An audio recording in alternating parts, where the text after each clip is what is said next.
And you. Texas ass. Saw Chief Schmidt's words, another on the way. Yeah. Budget item.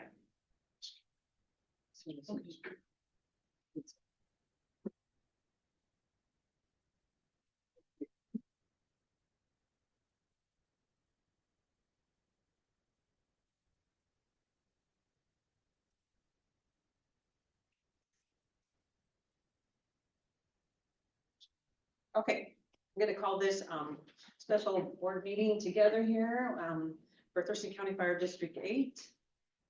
Today is March 27th and it's 9 a.m.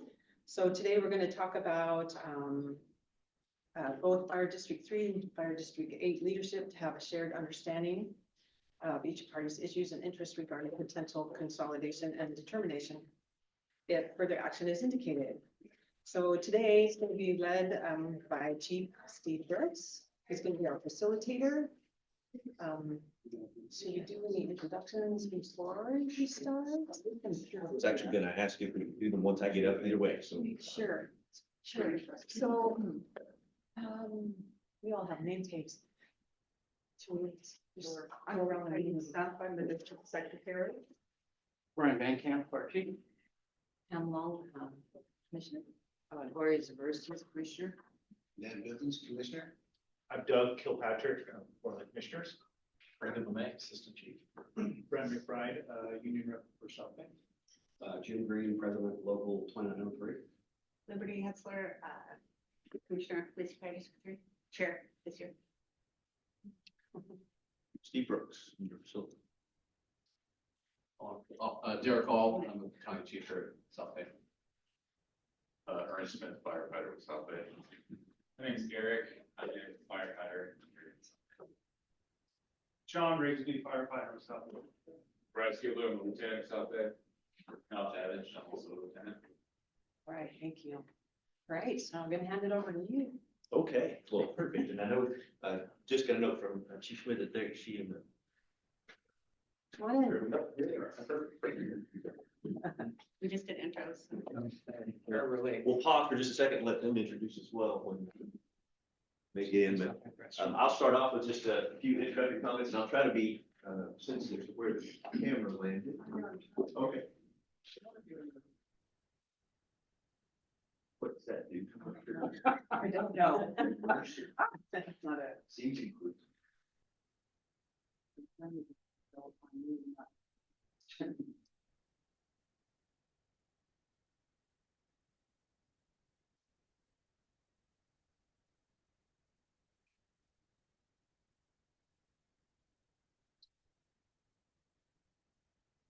Do we want to have it so that all the people are showing up? They have a gesture. I'm sorry, if somebody doesn't mind, find your place, they can just watch the video, put it in shelf, their things on the chat. Yeah. So. We had a couple other people join us. You want to introduce yourselves? Just so we know. Certainly. My name is Jennifer Schmidt. I'm the fire chief at Lacey Fire. I apologize for our tardiness. Made a wrong turn down Lily if that's possible. So my apologies. I'm Brandon Kirkland. I'm the Chief Financial Officer at Lacey Fire.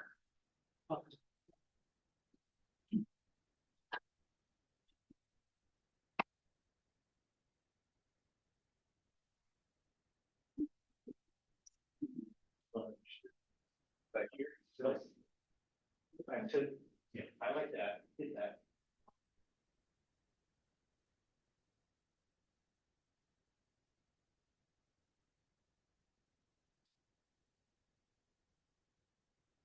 If you click on the picture and you get the actual video, then. You need to download it. It'll say it is, and you can pin this, right?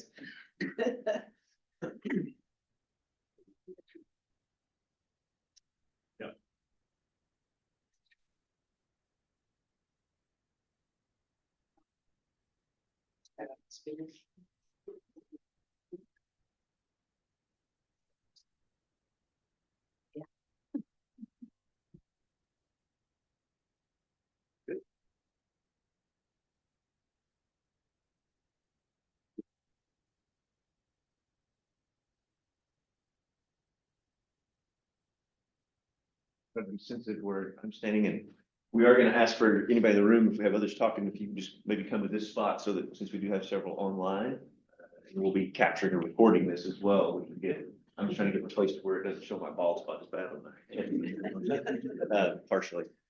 So we okay? All right. So for those who are online, and we have several, please, if you have comments or questions, I know in talking with Chief Van Camp and the commissioners, really want this to be an open dialogue and discussion. So less formality than probably you're used to in a normal commissioner meeting. But we really want to have just open conversation. We have some kind of planned or somewhat, I won't say scripted, but organized comments and presentations. But we really want this to be an open dialogue with the groups that are represented here today. So if you're online and we don't see you raise a hand, if you're trying to be polite or put something in the chat, just unmute and speak up and we'll make sure that you get in. But for the way of introduction, since there are a few in the room that I may not know and some online, Steve Brooks, and as I said, I'm here today primarily as your facilitator, but also honestly as an area of passion as a long-term participant in the system here in Thurston County and really excited about the relationships that already exist and the future possibilities that I think today's meeting represents. So by way of history, I moved to Washington and Thurston County, hard to believe, 21 years ago, literally this month. And joined the Lacey Fire team, first as their EMS chief, and then did that for about 7 years. And then the last 13 years, I was at the district as the fire chief and retired last year. And have had some opportunities now over the last year to come back and help in some specific ways, both with Medic One at the county level, and then in talking with Chief Schmidt, Chief Van Camp, and others in the county, some of these regionalization discussions started popping up. This was an area that honestly, I've joked that I had to go back and kind of recant some comments I'd made with the board when I was in the fire chief role about, oh, I don't think this makes sense for Lacey at this moment. Now being up here and trying to help facilitate some of these conversations about what the future could look like. I'm like, well, they're going to ask, well, what's changed? And the answer from my perspective is that I think a lot of things have changed, particularly in the last many months and really over the last couple of years. But looking forward, I think a lot more change is on the horizon, both in just the dynamics of the fire service and EMS, both regionally and state and even nationally.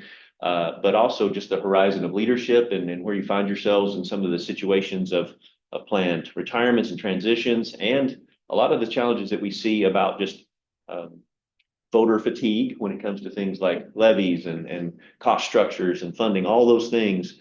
We're seeing those things evolve. And so having these conversations, regardless of the outcome, just having the conversation about what makes sense both today in the near term and in the long-term future, I think is healthy. And it's what keeps all the organizations relevant and able to serve their respective communities most effectively.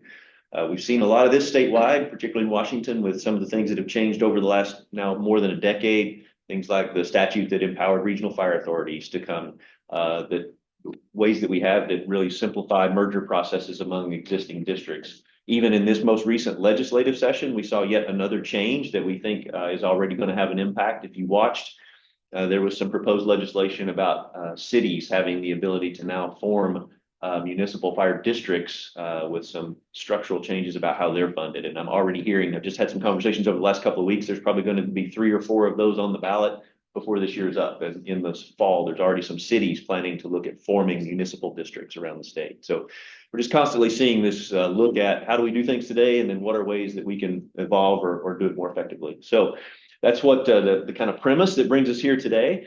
There are some things that are already happening and have evolved over around the county over the last year that I think helped to frame this and kind of bring this to light. And so how we wanted to open, I think first was hearing about some of those changes that are already underway. And so I'd asked Chief Schmidt if she would be willing to kind of start off by highlighting some of the relationship pieces that have changed and have started the process right now between Lacey Fire District 3 and East Olympia's District 6. So we can start there and talk about where that is, and then we'll come back.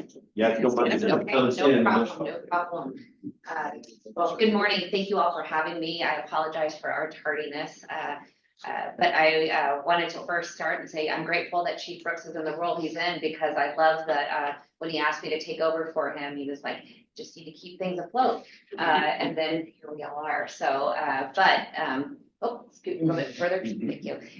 Just wanted to share with you all just what the state of Lacey Fire is as far as just a regional partnership with East Olympia. And I apologize early for Commissioner Bivens for this is like the 3rd time he's going to hear this speech, but he's in all the places. At the end of last year, in December, actually just at the end of November, Commissioner from East Olympia came to us, Mr. Moon, you all know him well, I'm sure, and just brought forward a problem statement to us. And so what East Olympia, the position that they were in, is what a lot of smaller districts might be running into now as you're looking at attrition and succession planning and leadership, but also administrative roles.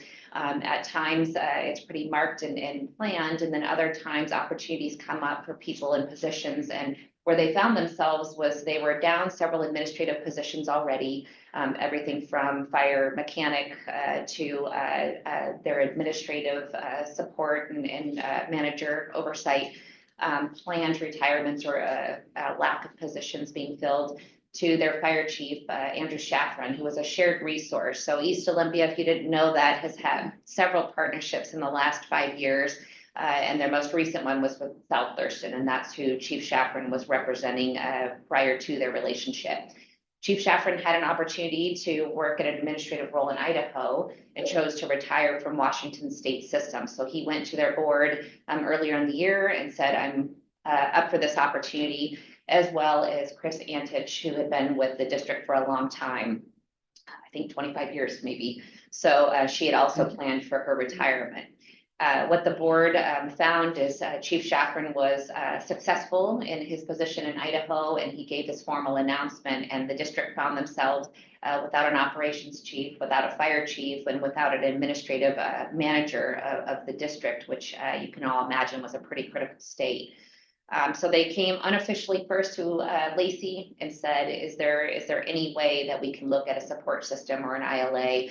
And then officially they brought word through a letter to our commissioners that said, is there a possibility that you can look at an ILA? We had 1 month before those positions were walking out the door. And it was probably the fastest that I've seen 2 separate boards be able to work kind of in tandem and do not only a very quick study, kind of a cultural assessment, and then honestly even a financial deep dive to make sure that there was a possibility of at least a short-term support system. Both the commissioners at Lacey understood the ask and the need, as well as what East Olympia needed. So there was a document drafted, an ILA, interlocal agreement, that suggested that through the efficiencies of losing some of those administrative positions, there was a financial ability for East Olympia to bring in leadership oversight. And that looked like the deputy chief role and operations chief that could come in and have the majority of their time spent overseeing East Olympia. So somebody on site and able to help support even in a response mode. For about 30 hours a week, which was probably more than what had happened previously in sharing between South Thurston and East Olympia. Also, fire chief support and oversight, as well as a lot of help from resources like logistics, EMS support, training support, and all of those things. So when the financial arrangement was looked at, it was found that in the budget that they had already approved, there would be no major changes to that. Not only was Lacey able to step in and help support for much of those roles and more, but also there was still some capacity in the budget to start to look at other things like how rigs were maintained and how we might start building out for the future. So both boards were able to come to an agreement understanding. A 2-year contract was signed that started on January 12th of this year. And then part of that agreement was that both board chairs, as well as key administrative staff would get together for a 3-month period, once a month, for a discovery meeting to talk about how are things going. As you can imagine, it's not just the day-to-day business. It's support of the labor group. It is mutual agreements with other agencies and all of the things. And so we're now 2 months in. We're still figuring out what the financial impacts are, but we feel very confident that we've probably at least had a good range of what the expectations are, and we expect that to kind of even out and be right-sided over time. But we've found really good feedback from the members at East Olympia as far as the increased ability to have oversight and support. They've begun to kind of feel the support from training, from logistics and all of the things. One thing I have failed to mention, and I hope she's not watching because her feelings might be hurt, East Olympia was also able to hire back administrative support to replace Chris before she left. And so they do have a wonderful woman named Lisa Henson that is helping to maintain the day-to-day and keep the lights on and the bills paid. And so I failed to mention her, but she's been a godsend for both agencies and support there. So, but again, we're fairly new into it. But we feel like not only are both agencies finding some benefits to this agreement as far as helping to look at kind of how we share our borders, how we support both communities, some opportunity for our members to kind of reach out and support, but then also we're finding good relationships through the labor groups and looking forward.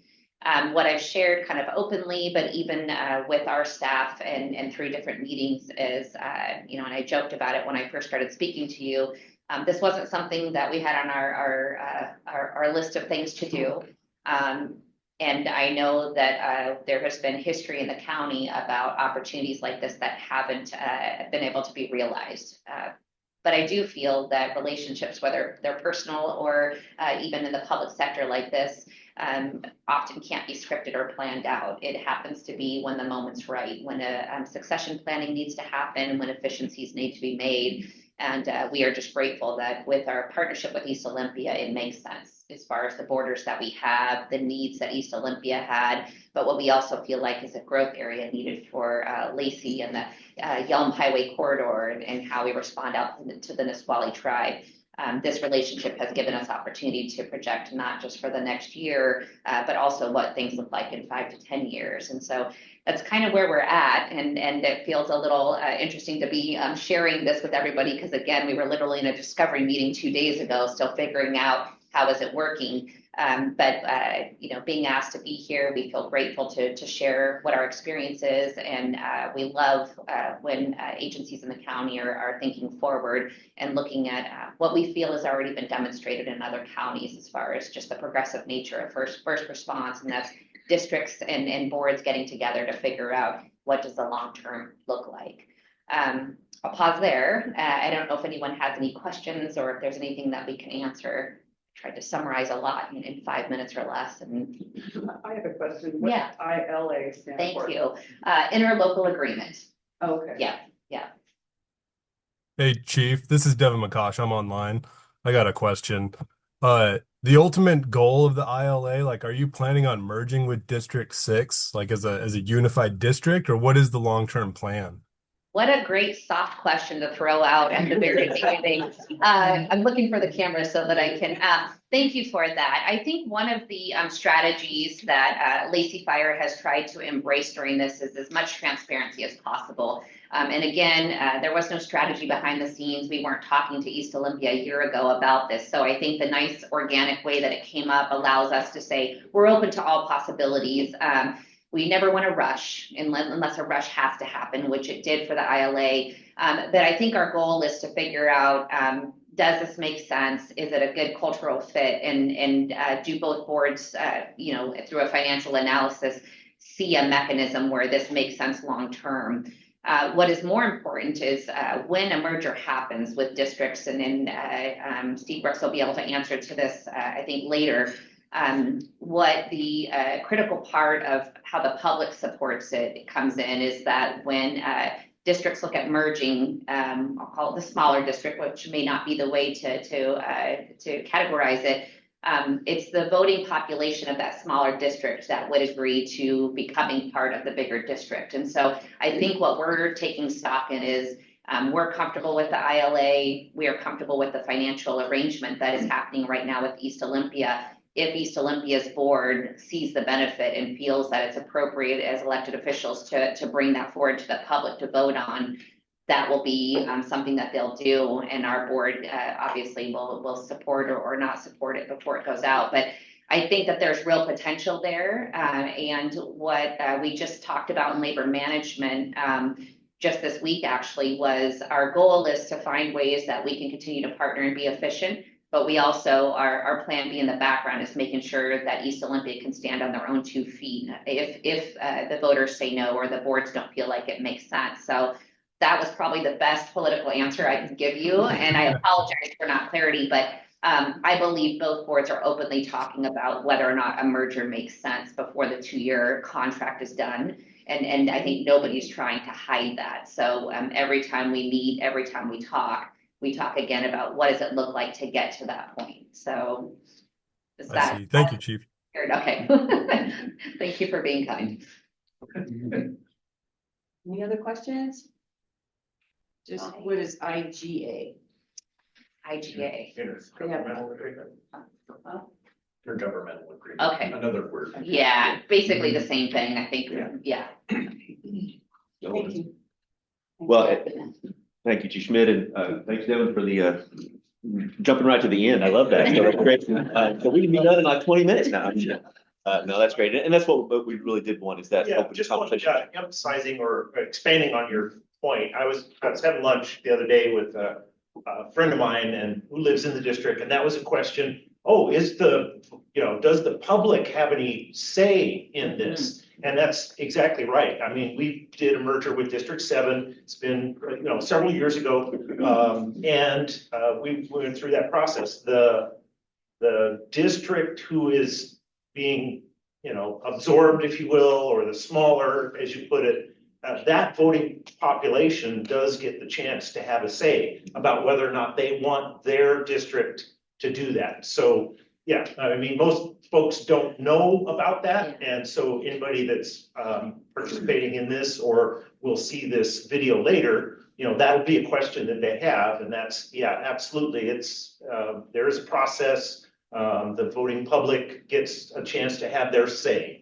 And so it is not something done behind closed doors or without the public's participation.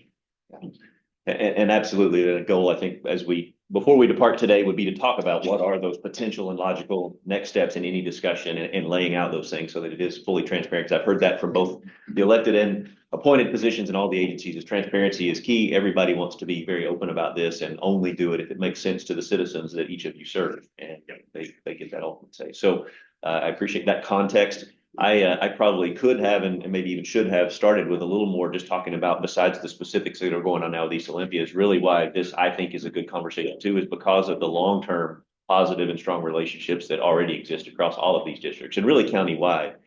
We are pretty unique that I think at its peak, and there's probably only one responder. I'll look over high. I'll try not to call out people who've been around a long time, but I'm sure you have the longest serving chief in the county by quite a bit, and the person who's watched all this, and I've figured out never throws away or forgets anything. So anytime I'm looking for something to go back at history, Bank can always find it. But we started off with 17 different public agencies providing fire protection across the county back in the 1940s.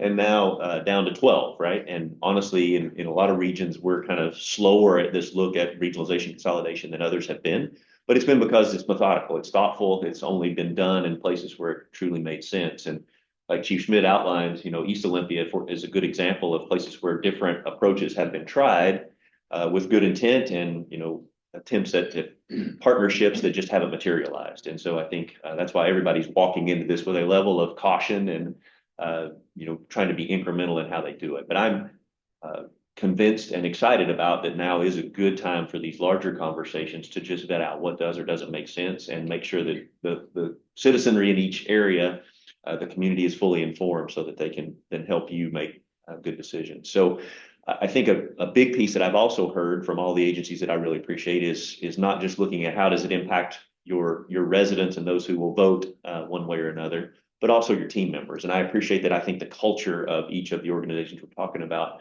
and particularly what I know because of the long-term partnership between South Bay and Lacey, is caring about your membership and how it impacts the workforce, both your career and volunteer members. And so I know that was a big concern also for Lacey when they started talking about this, especially because it came up in really short order about bringing in a whole new family member, getting engaged really quickly. And so I thought it would also be useful for you to hear how that has been both messaged and received internal with Lacey, with the relationship with East Olympia.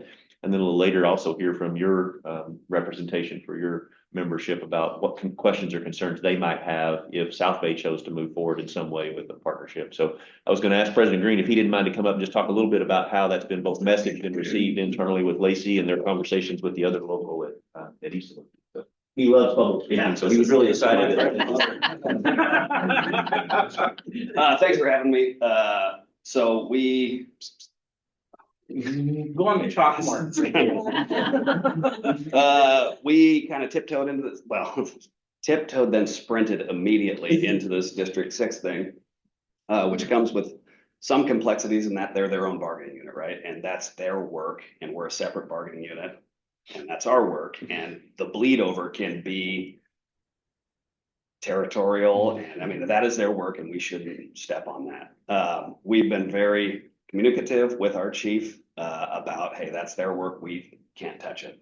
She's been great. She's been in communication with them. I have as well about if you feel creep, if you feel like stuff that is yours that we're taking, they've had no problems with it. So they don't have the stability that you guys have had with chiefs. I talked to a guy that's been there 30 years and he said he's had 9 chiefs. And they don't have the stability that we had either, right? Like with these two folks being here for 20 years. So they were apprehensive, and rightfully so. They were worried. They've had instability their whole career. Talking to them now, they feel a sense of stability that they've never had. Right away, we went out there and met with I think 95% of their group. They all showed up and they were excited, and they're young and they're happy to have somebody pay attention to them, and I'm not trying to take shots at their previous administration, but the level of care that they've shown is different than they're used to. So I try to stay in contact with all of them. And so far it is ringing endorsement. Now the complexities with them being a different bargaining unit is different in that we're in the same bargaining unit, right? We represent, Local 2903 represents, they're in South Bay and Lacey. So District 6 has a little bit different complications with merger than District 8 and 3 would. But yeah, it's been good so far, and they've enjoyed all the attention, I think. So that's it. I have a question. Sure. So will they be under a different? No, I mean, they're currently They will stay. you're talking about District 6, sorry. Yes.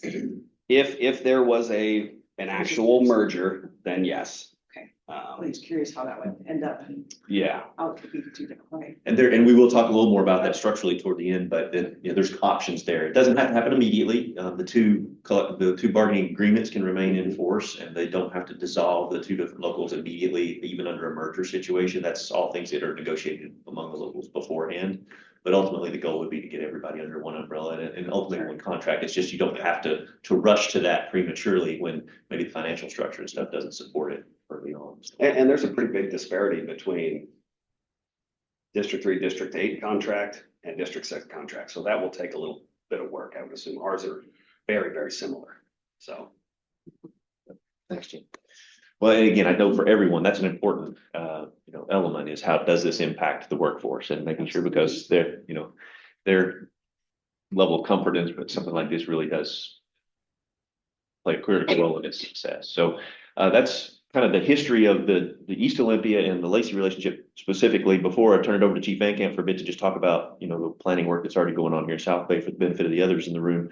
I also wanted to just go back a little bigger, broader context that may or may not be familiar to some of the board, is that really some of these discussions have been going on now for many years, because most recently in 2018, there was a regionalization study that was sanctioned by the city of Tumwater. And if you've not had a chance to look at that, it's some interesting reading. But there was, 6 agencies across the county that came together and were looked at under that. And ultimately, you probably recall that the outcome of that was an attempt by Olympia and Tumwater to form a regional fire authority back in 2023.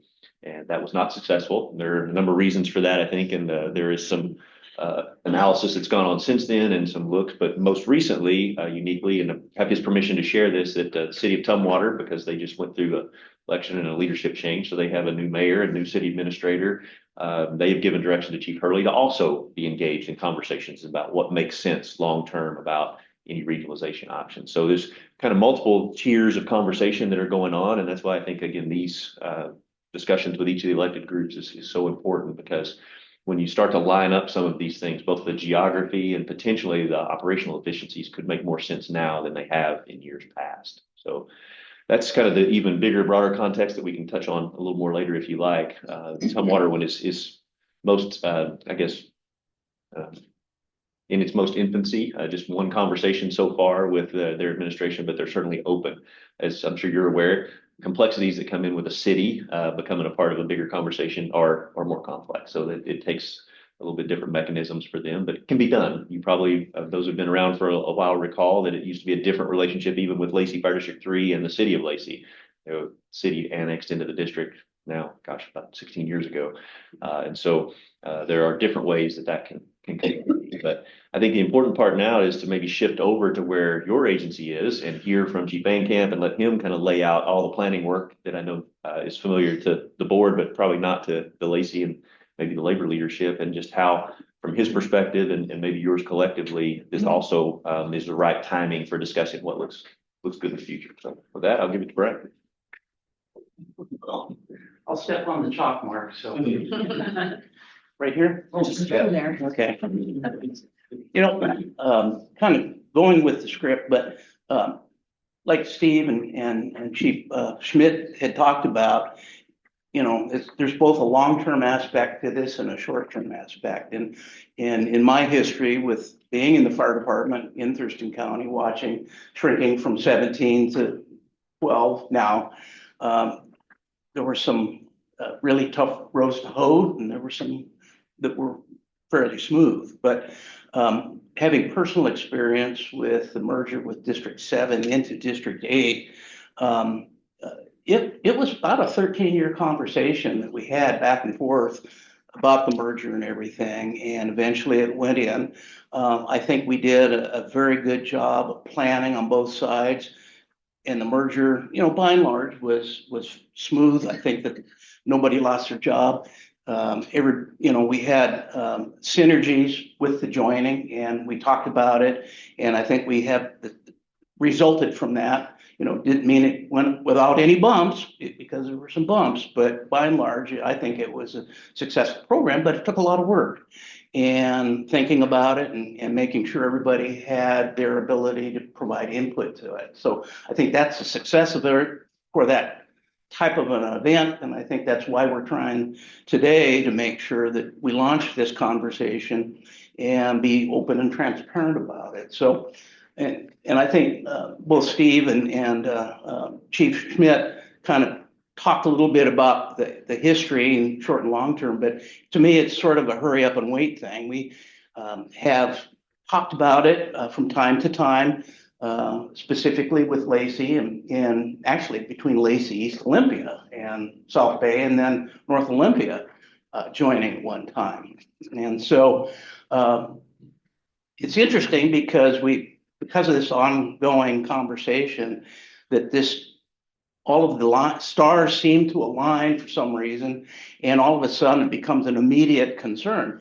As you probably all well know, we've operated on basically a 5-year plan for quite a while now, where we're really looking at next year, but we're planning out at least 5 years, financially, staffing wise, how we deploy and so forth.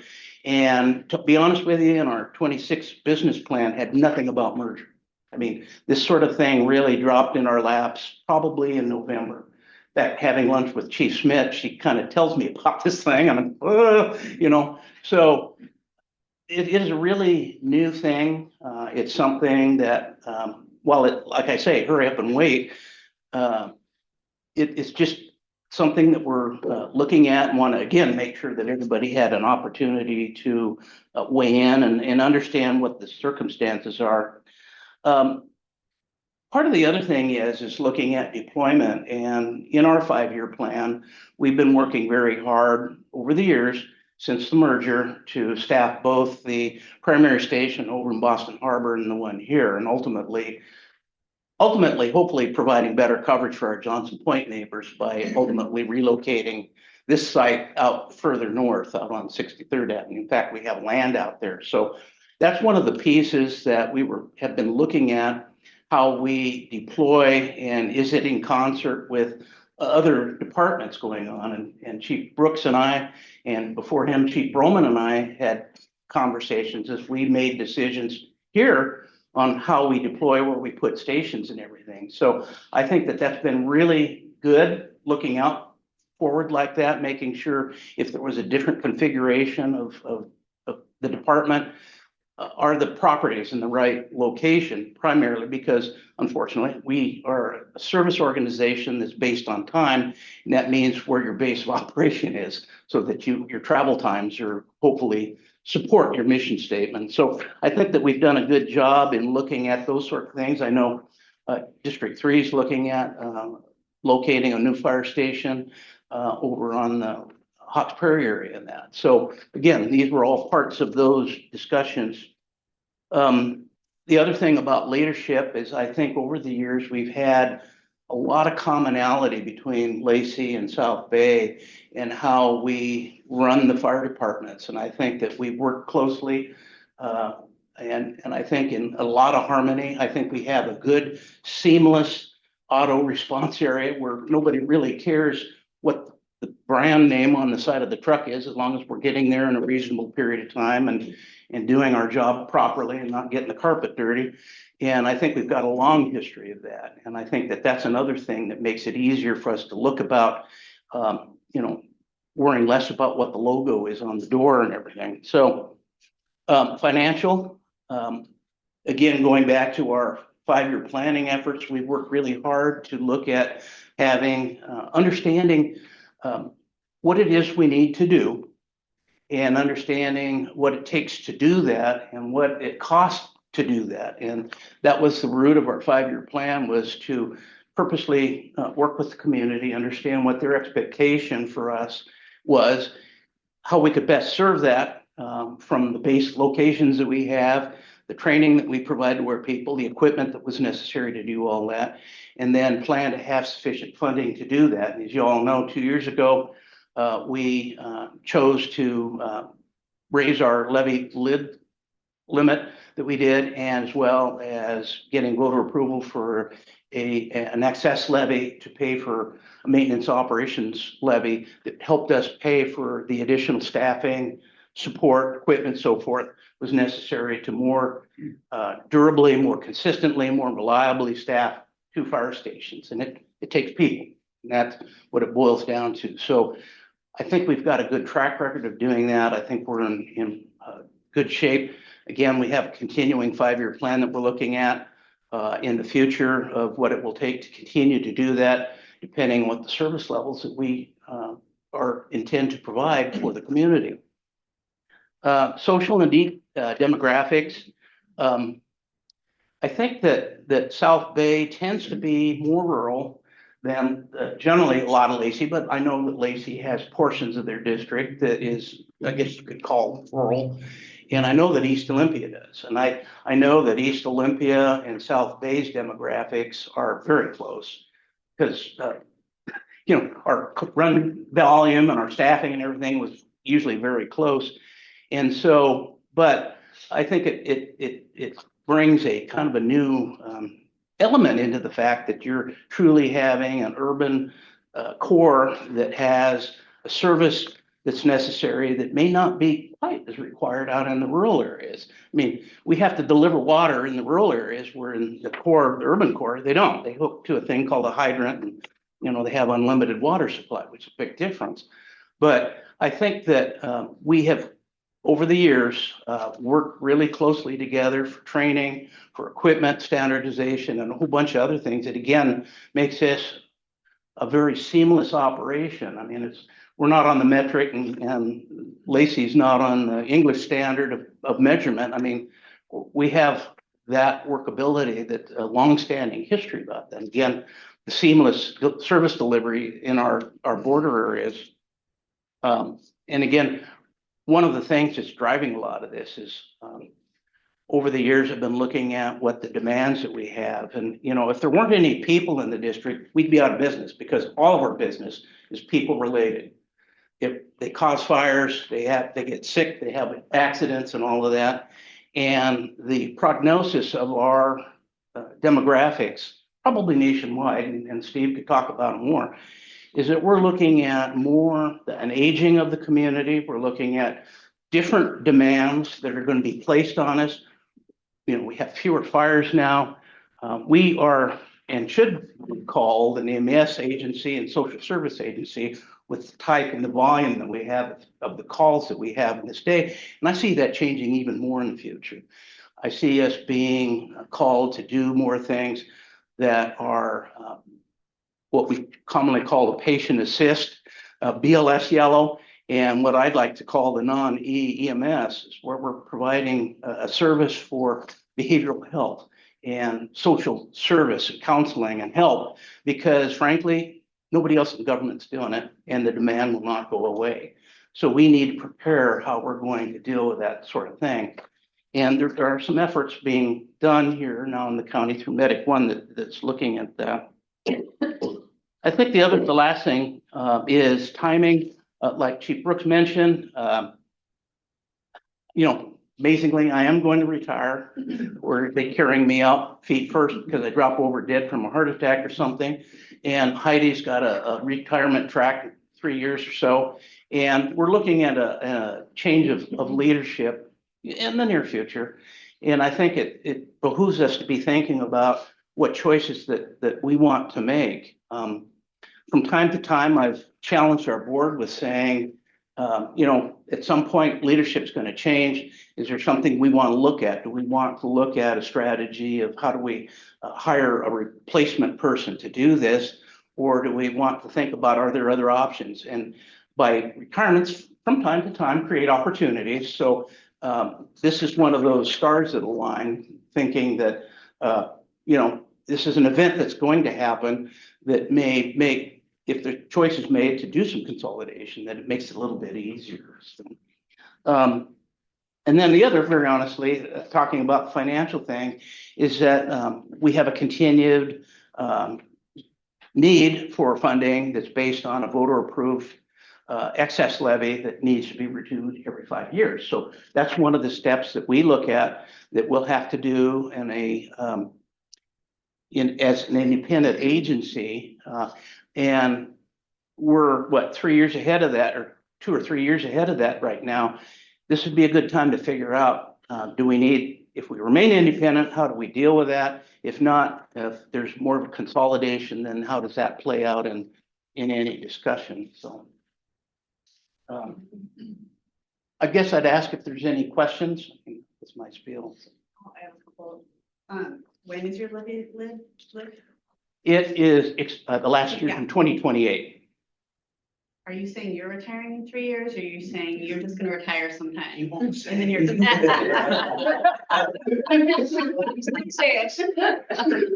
Yes, I'm going to retire. I think it's fun being frustrating everybody, not telling them when I'm going. I've asked you that for the last 5 years. That is the exact answer that I get. Unless I'm assassinated, so. Yes, sir. What is your M&O levy? Is that to expire? 2028. Oh, so that's the same time as the levy. Yeah, we got them both at the same. Same time? One, Okay. one was that one vote time and one was Oh, the Lift or the Living Lid lift is 29, I think. Okay. Because our AV, it's not a big impact. Yeah. Well, very honestly, one of the major things that caused me to be concerned about all this, exactly, we had in our 5-year plan that we had was continued revenue growth based on about a 6.5% increase in our total assessed valuations. And even that was about half what they actually were.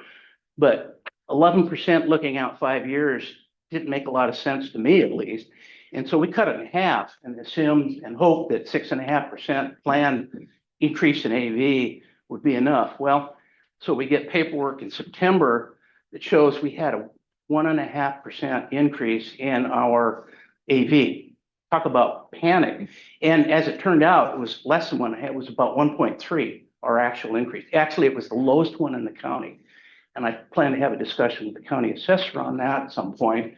But it really affected what our 5-year plan assumptions were for future revenue growth. So, did that answer your question? Yeah, definitely, yeah. Yeah. So M&O levy in 28 and then the excess or the lead lift in 29. I think so, yes, yeah. We did a 6-year, 5%. Okay. Yeah, or 6%, I'm sorry. Got it. Any other questions? Okay. We'll let it go for a minute. So this is fun. We have a lot of fun banter back and forth, and I appreciate the working relationship that Brian and I've had all these years, but I give him a lot of grief about being the recovering engineer that became a fire chief. And so his planning, but to his credit, and again, to what I know the board knows, that's one of the things I've always appreciated is his ability and willingness to look out these and develop, these progressive and thoughtful plans. And I think that has put your district in the place that you find yourselves today, to where the good news is that no one's in crisis. You don't need anyone else. You're healthy and things are going well. And that's the time to plan, to be able to come together and have these conversations. That's not to take anything away from the place that East Olympia found themselves, but having to make those big decisions with such limited timeframes obviously brought a level of urgency that you would love to avoid if possible. So that's why I think these proactive conversations are so helpful to be here now and having these open and candid discussions about where we go. The financial piece obviously is one big element of this whole thing, and we don't want any elephants in the room when we're having these. So I think that is an important part. I'd like to come back to that one in a bit, but I do also think that right now, as we're starting to transition from, okay, now where is South Bay today? Where are we thinking about with these planned leadership changes in the known?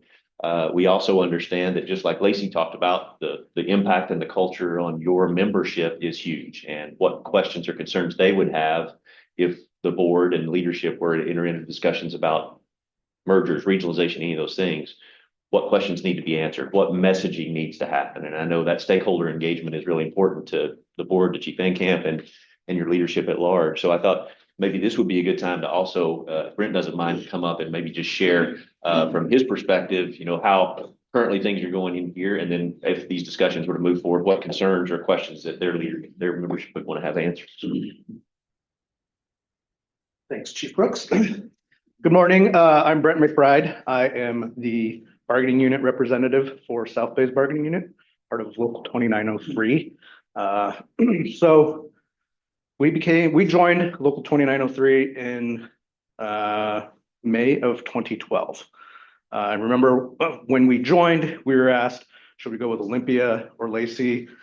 And our higher up at the union said, we should probably go with Lacey, because that looks like where you'll eventually end up someday, whether it's 5 years, 30 years, who knows? And here we are having these conversations.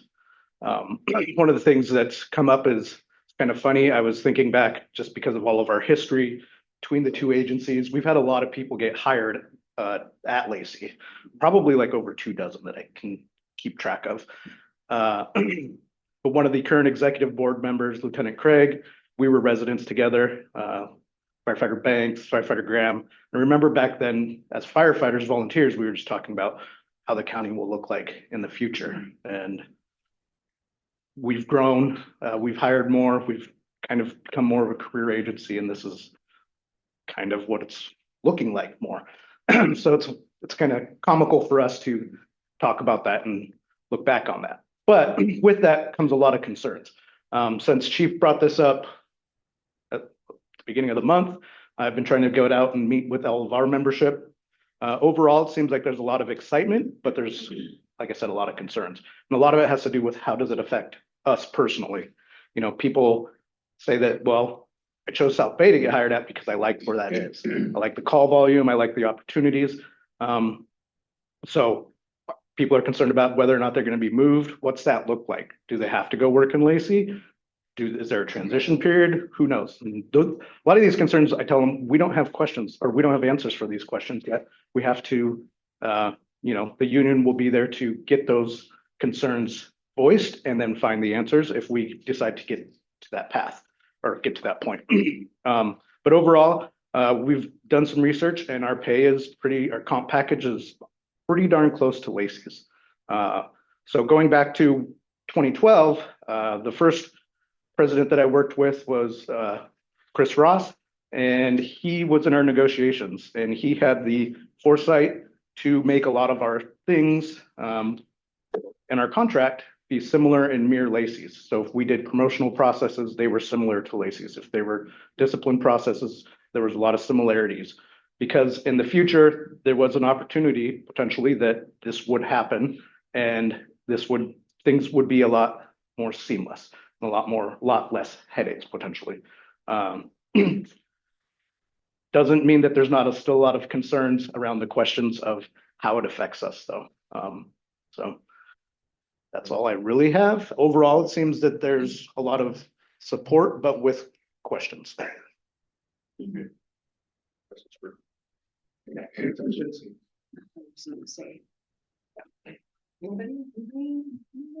I hate public speaking more than Jim.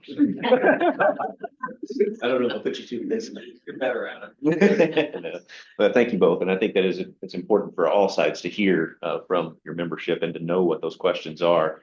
And again, kind of with the end in mind, working backward from, kind of desirable outcomes and next steps. I think any process going forward, if the board has an interest in even exploring some of these possibilities, the involvement of labor throughout both your career and certainly your volunteer membership as well. And so I know that is a unique piece that we would want to keep at the forefront. So Commissioner. I just want to make a comment and regarding what you were just talking about, Brent, in terms of for everyone, employees, it's always about how does it affect me and my family. And I worked for the state for 35 years and the last agency I worked for consolidated with some other agencies and became this new agency. And yeah, everybody wanted to know, well, that's great. If the state has this idea, how does that affect me? Absolutely. I just want to voice that's absolutely acknowledged, that that's a reasonable question for every employee. How's it affect me and my family? Thank you for that. And I also want to acknowledge that you also still have a strong presence of volunteer membership. And while Lacey's suppression and firefighter volunteer program has evolved over the years, just based on the demand and the need, that is something that I've talked, I know, at length with Chief Schmidt and also with President Green about, that they understand that is still an important part of the culture here, and acknowledging that and the impacts not only to your career members, but to your volunteer members would be an important part of the discussion too.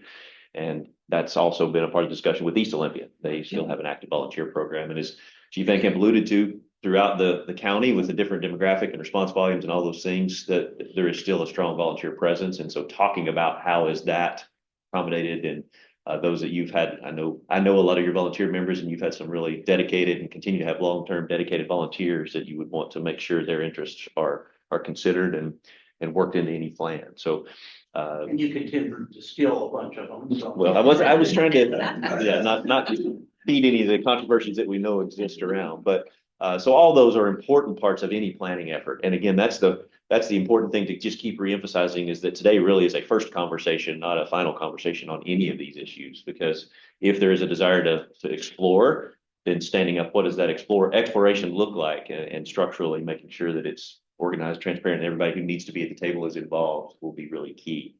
But before we kind of move toward that path about what next steps look like, I also just want to highlight some things I've heard from listening here. And I think I'm trying to follow. I always love Chief Van Camp produces a detailed agenda, so I'm trying not to get in trouble by missing anything on the important agenda. But there is some talk in there about the shared or disparate mission, vision, and values. And I will say that, and it was alluded to, I think, both by Chief Schmidt and President Green, about some of the gaps that they have been working through in the relationship with East Olympia, just a feeling of some of their membership not having consistency in leadership and representation.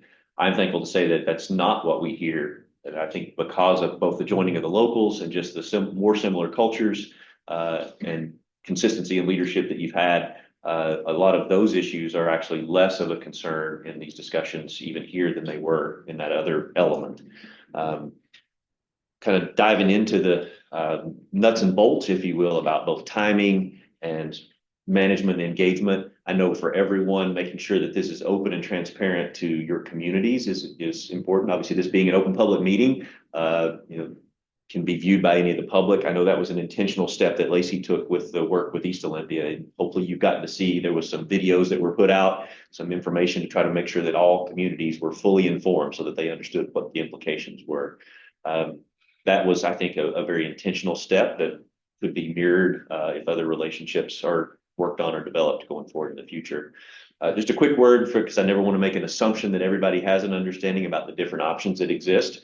The first option is always status quo, right? Continue to do what you're doing, and as leadership changes happen, the board decides to go through a process of hiring and replacing those positions, and you keep existing in the way that you have in a healthy manner for all these years. So that's the baseline. The other options are more formalized cooperative agreements, like what East Olympia currently has with Lacey Fire District 3, either short-term or longer term. Maybe those can be bridge steps if needed during a time of transition. Those are always possibilities. When it comes down to the more formal processes, that I guess most simple and straightforward that exists, that was designed for fire districts specifically, which obviously in structure, South Bay and Lacey are the same as fire districts. And you have obviously walked through this. I know most of the board wasn't here when the process of District 7 and 8 coming together were around, but that was probably, I think, the most streamlined, straightforward merger I've seen in the county. And it's a vote of the district that is merging. So the kind of term in statutes is merging and merged districts. And so the merging district, it can be as simple as a petition by the board to the other agency's board saying we would like to be considered for merger into a district. The petitioning district, so in this case, it could be East Olympia, it could be South Bay, petitioning the Lacey board saying we would like to be considered for merger. Then Lacey's board considers that. I'm sure there would be some joint discussions among the boards about the implications of it.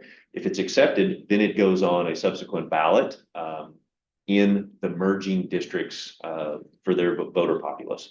Does not have to actually be voted on by the receiving or the merged district. So Lacey's voters would not even have to vote on that.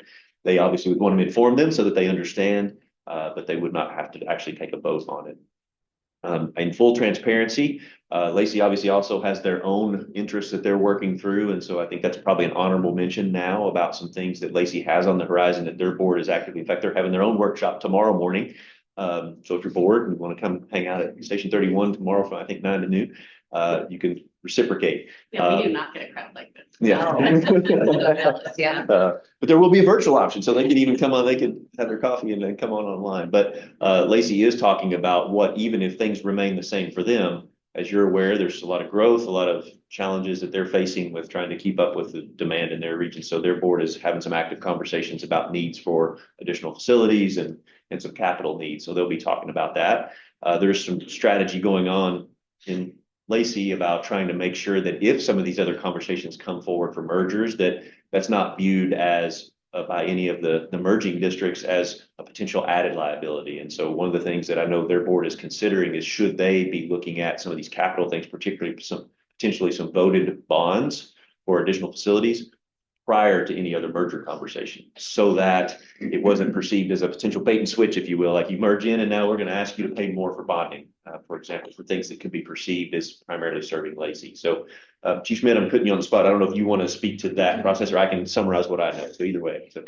I'll give a little bit and I'm Okay. sure you can summarize more eloquently, but the ideology on that, the strategy that staff's recommending to the commissioners is that we take steps, just as I mentioned with East Olympia, that are proactive. So if we continue to grow, potential merges happen, we're able to support at an elevated level, but also have things in place so that Lacey can support its community as it stands now. As Steve mentioned, one of those is a training facility, looking at logistics warehouse where we have some enterprise options in the way that we support our agency and potentially others.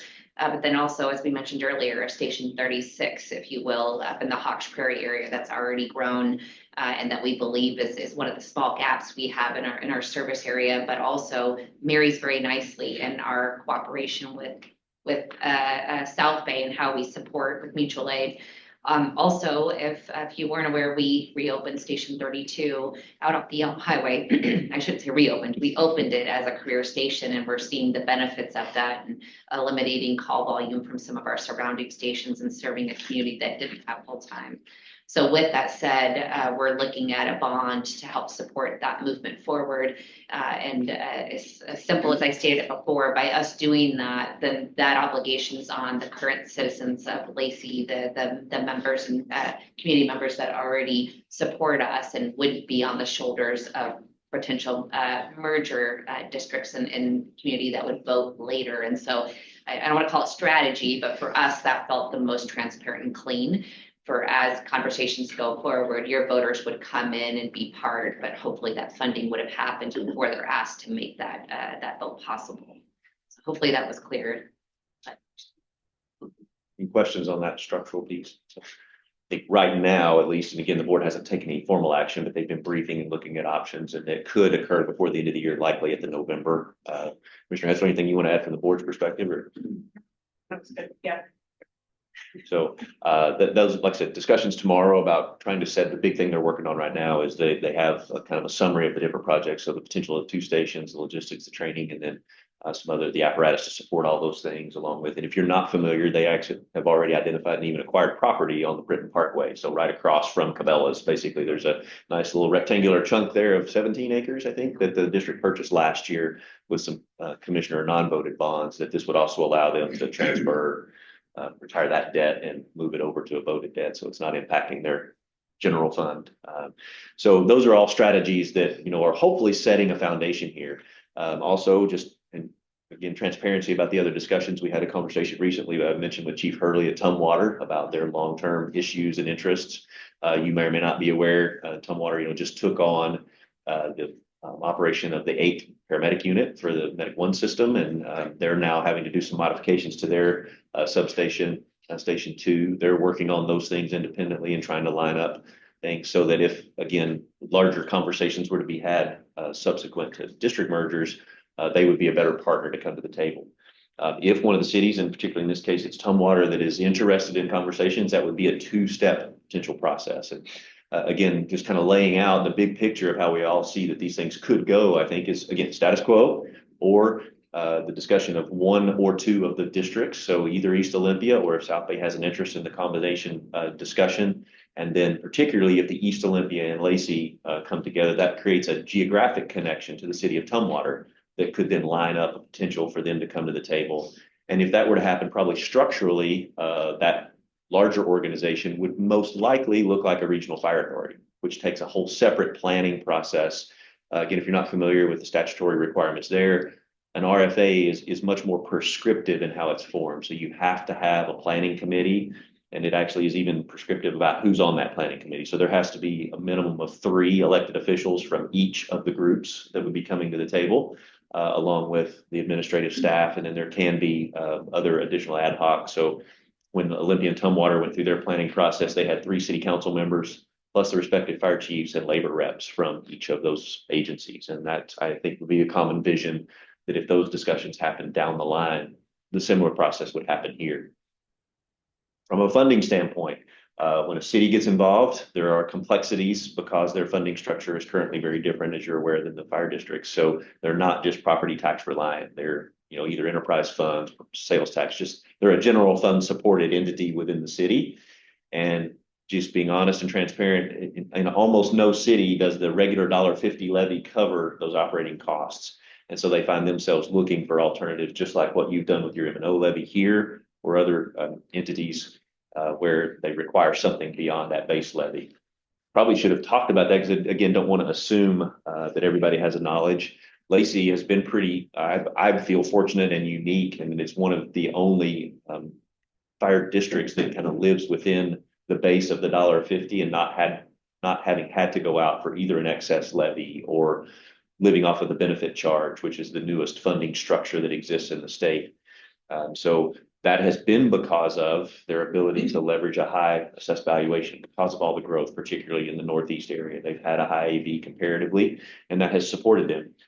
Brandon, that's what I love about working with Brandon and Chief Van Camp together, is they're both planners. And so I know as Brandon came on, he's been a great addition to the Lacey staff over the last 2 years. He's been there, and he's done a lot of those looks and projections that as things start to build out and kind of stabilize, likely Lacey will not be able to do that long term either. And so they will also be in that place of having to look at alternatives to funding. You tossed out the term benefit charge. Could you do just a really short I will. summary about what that is? Sure, I will. And so that is the funding structure that was created. I don't want to misstate the date that it was actually put into statute, but it's been around for quite some time now. There is not one, I should say, first off, no one's done it successfully in Thurston County. Some would argue that it was the single thing that sunk the Olympia Tumwater conversation about the regionalization, because that was a part of their proposed funding plan. In all the counties to the north of us, I think all the way to the Canadian border, perhaps Whatcom County, not yet, but I know Pierce, King, Snohomish, I'm not sure about the status in Skagit, but anyway, all up the I-5 corridor, the benefit charge has become a fairly standard mechanism that fire service agencies are now using for their budgeting. And the way it works, and I'll probably oversimplify it, but that's kind of a KISS principle person, it works for me. The way the benefit charge works is, number one, it requires a supermajority vote of all the voters that are impacted. And so in a given district, or if there was merged districts, everybody has to vote on it that is impacted. And what it does is it basically reduces the levying capacity of the organization, and it's afforded to either districts or regional fire authorities. You have to lower your levy capacity from $1.50 down to $1 maximum, but then you can recover or seek up to 60% of your operating budget from the fire benefit charge. And so instead of it being property tax based, it is formulaic, and it's honestly a fairly complex formula, and that education piece is what's so important. It is a validated formula that's used fairly consistently statewide, and it's based off of some NFPA standards around fire flow and fire protection needs. So there's square footage components, there's occupancy type components, but essentially what it does is it creates a factor that is applied to occupancy type. So single family residences have one factor that's applied. Varying levels of commercial and industrial have different factors. What it ultimately largely does in most communities is it will have some level of shift, if you will, of the burden of funding from primarily your residential properties to a more balanced approach, or even a shift to the more commercial in most communities. And so that formula has to be transparently produced out to the community. And what most places do is that they actually allow property owners to plug their property, their address, and their occupancy type in to see what's the comparison between, if I was paying the current normal levy or the fire benefit charge, how much is it going to cost me on an annual basis, so that they can make an informed decision. But it is something then that the district or regional fire authority then gets the opportunity each year. They can adjust the factors associated within that benefit charge to balance their budget without having to go back to the voters to do that. So there is an appeal process that has to be afforded. There has to be open public hearings every year when you're setting the rates for that benefit charge, but it becomes an administrative process for that element of your budget that's above the levy. The dollar portion of the levy doesn't change. That part is still administered just like it is today, but the benefit charge then sits as that fee structure over top. Yeah, I think the thing to point out, it is not a tax, it's a fee, and it's dealt with differently between property tax.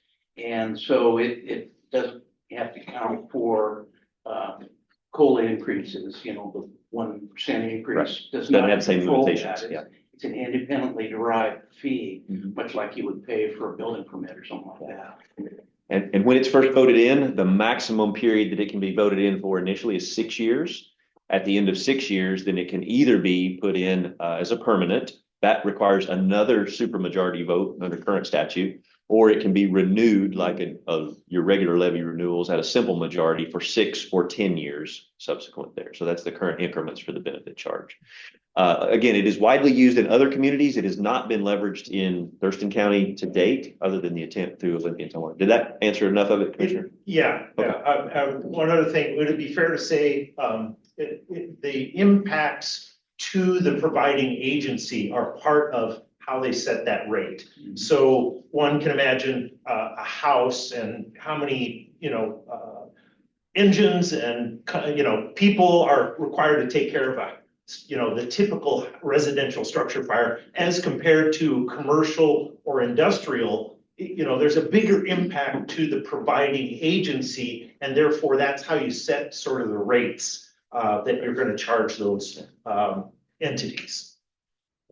Great description. And honestly, because of that breakout of that demographic difference, the benefit charge does not make sense in lots of communities. And candidly, what we see a lot of times when people do an analysis of it is in a community, arguably like your current district, that has a fairly small commercial base compared to your residential base. In South Bay alone, probably would not make sense. And I'm sure that analysis was done. And that's why you ended up with an excess levy currently, rather than looking at a benefit charge or other funding structures, because it doesn't make sense.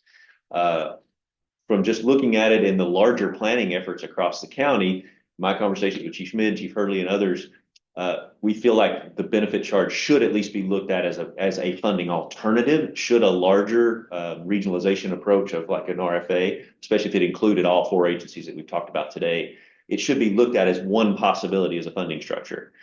To that end, again, and to provide plenty of data, Lacey has already solicited a proposal from the person who is the most savvy at the Regional Fire Authority, has done the vast majority of them around the state and helping do that analysis, to just pull in data and have it as a planning tool to look at what would be the impacts by individual district and by the larger, if any 1, 2, 3, or 4 of those agencies came together, what would be the impact to their property taxpayers and the commercial occupancies in those jurisdictions. And so that'll be another piece of data that will hopefully be available as some of these planning discussions go forward, if that's the decision that's made. So you can look at those and make an informed decision about what it could be.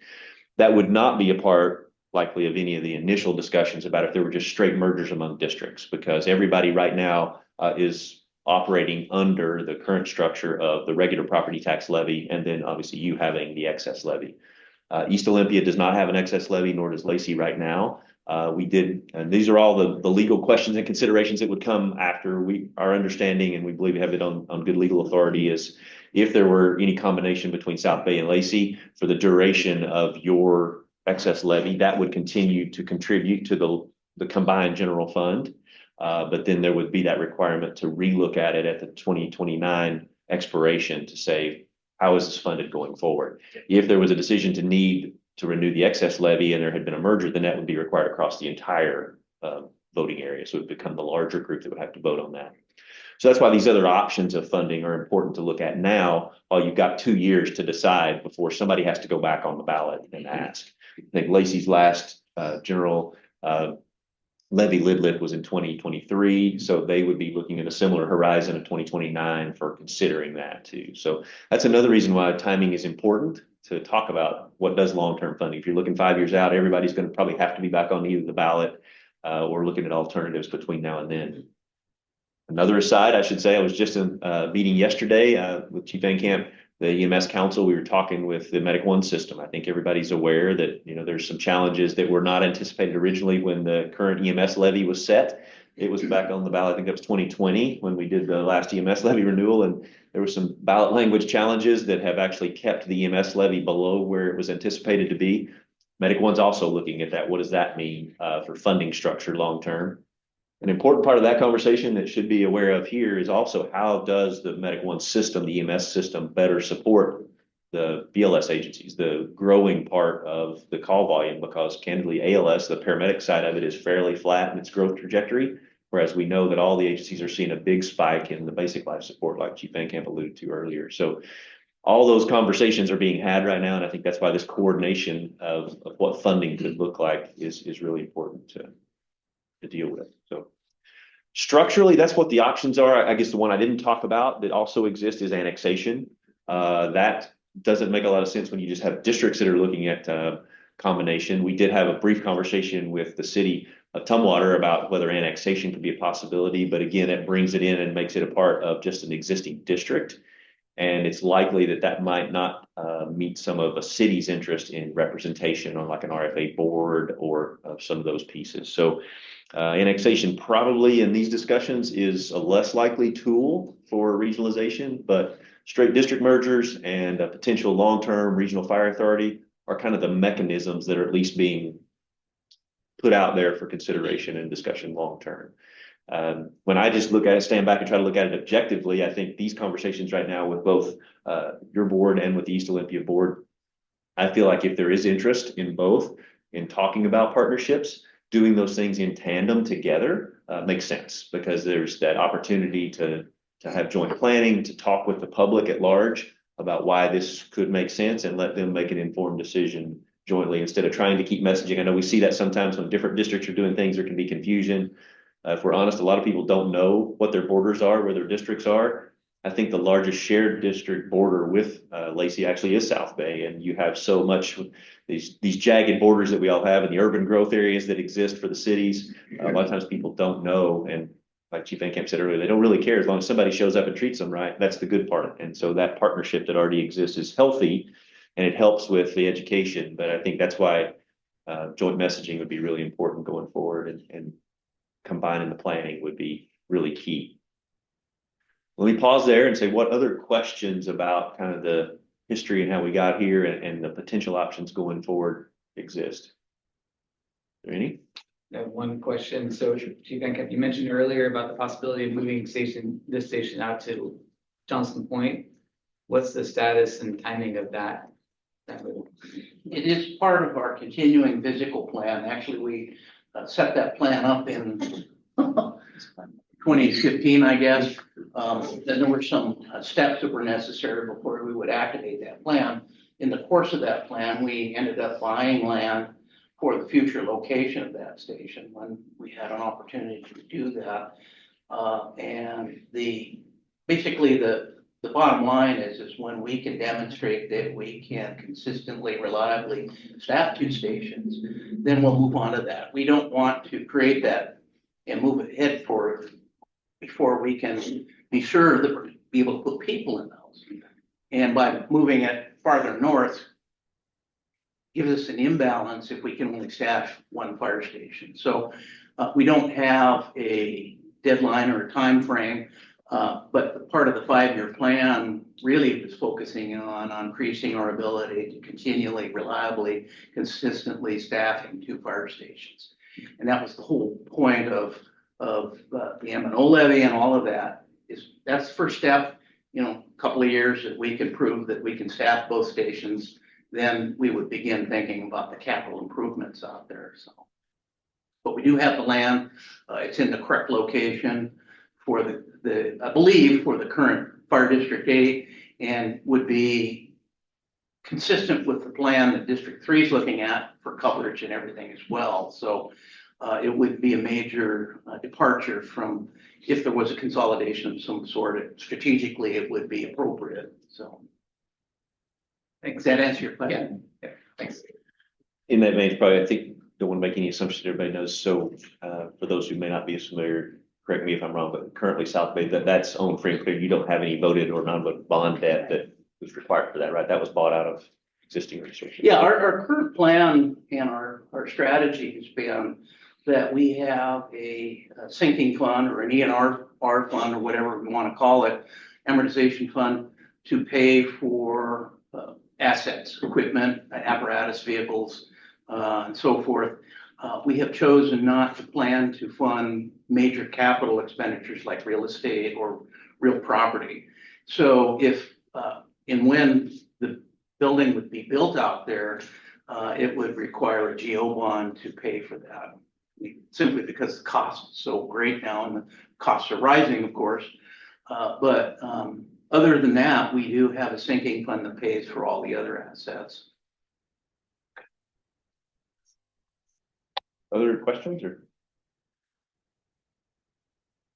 I feel like I think we've laid enough of a foundation here that I really want the board to be able to talk about, you know, any questions, discussion, interest, and then we could transition to potentially next steps if there is even an interest, or saying, thanks for talking about this. We don't want to have any more conversation. That's okay too. But I guess if with the permission of the board, maybe it would be a good opportunity for both those online and in the room just to make sure if there's any other questions, thoughts from that larger group that we haven't covered about the current status today, with at least laying out, I think, a vision of what the potential possibilities going forward are. So are there any looks like we still got 11 online. Anybody in the room that has questions, thoughts, concerns?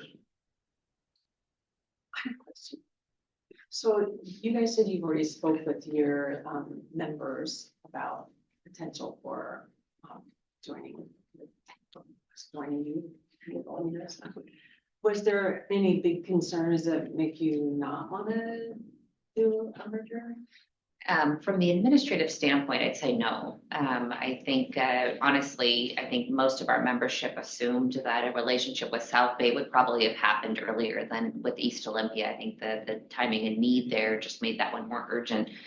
So administratively, no. And I think a lot of our staff, again, as Steve mentioned earlier, at a state level, our county's a little bit behind as far as regionalization and kind of introducing that to our community. I'm going to lean back to President Green. I can't speak for his membership as far as what it looks like on the union side, but seeing as how there's already a relationship in union representation, and again a longer partnership, I feel like his experience has been that there isn't any major concerns other than what is normal. I share this fairly openly that there's a lot of times we should probably pause and listen to our union membership because they play chess. They probably had this all designed for 10 years and probably at conferences over beer or soda. Because they work cooperatively with their labor contracts. They've already talked about the efficiencies that they made so that if this ever was an opportunity, there's already some alignment there that creates some of the stickier parts of mergers and regionalizations less difficult. And so I don't want to speak for them, but I believe that there's not a lot of concern and hesitation, especially if there's time. There's time to have conversations and make sure that everybody's heard and there's representation from both sides. So I'll pause and maybe let both union reps speak. As far as the Lacey members of our local, the only concerns are probably the same as theirs, the unknown, and but they're small concerns, right? There's opportunities in this direction, there's opportunities in that direction. The bigger agency you become, the more opportunities for technical training, swim programs, sword programs, promotional opportunities, training opportunities. So like the bigger you get, the more opportunities you have. I think the only concern, and I haven't really heard any, would be the unknown. And you agree with all that? Yeah, I would agree with that. And forgot to bring it up earlier, but it was a little over a year ago, our agency evaluated as we've continued to grow is what other programs can we be a part of? Whether it's, the SOAR program, do we buy a boat? That would be awesome. But Wait to what's that? You're getting the evil eye. You're gonna retire someday.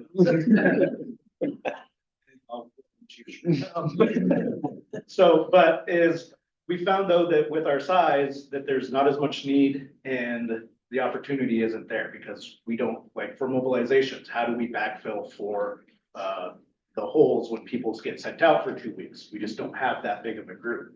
So if we want to participate in those, we need to be part of a bigger agency in order to do that. So, just seconding the opportunities that come with that, that adds a lot of the opportunities that our membership has wanted. And then, but also there's a lot of concerns with how it affects us. I think those are all things that we can find answers for, and figure out. One other thing I might add that I think is important is there's models in other counties, Central Pierce, for example, where there have been agreements and mergers that happen over time. And what I like about the opportunity to evaluate those is perhaps some of the concerns brought up when individual members and their families wonder how it's going to affect them. That can be prescribed, about how workforces start to merge, the timeline, whether it's compelled or, there's volunteers and things like that. And so I do love that when we have the time and that can be proposed, there can be some, I'll call it guardrails in place to say that it doesn't have to be ripping off the Band-Aid approach. It can be over time and it allows for education for the community and kind of a slow roll into things so that nobody feels threatened or like we move too fast. So I'll just add that I believe there's some good examples regionally that we could look at. Yeah, for sure.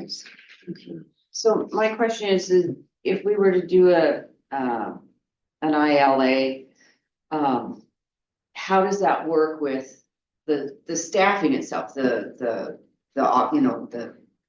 president or the chief, the secretary, the commissioners, the staff themselves. And then if we were to do a merger, how does that look? Sure. As far as the staffing and all that? Does everybody keep their same positions?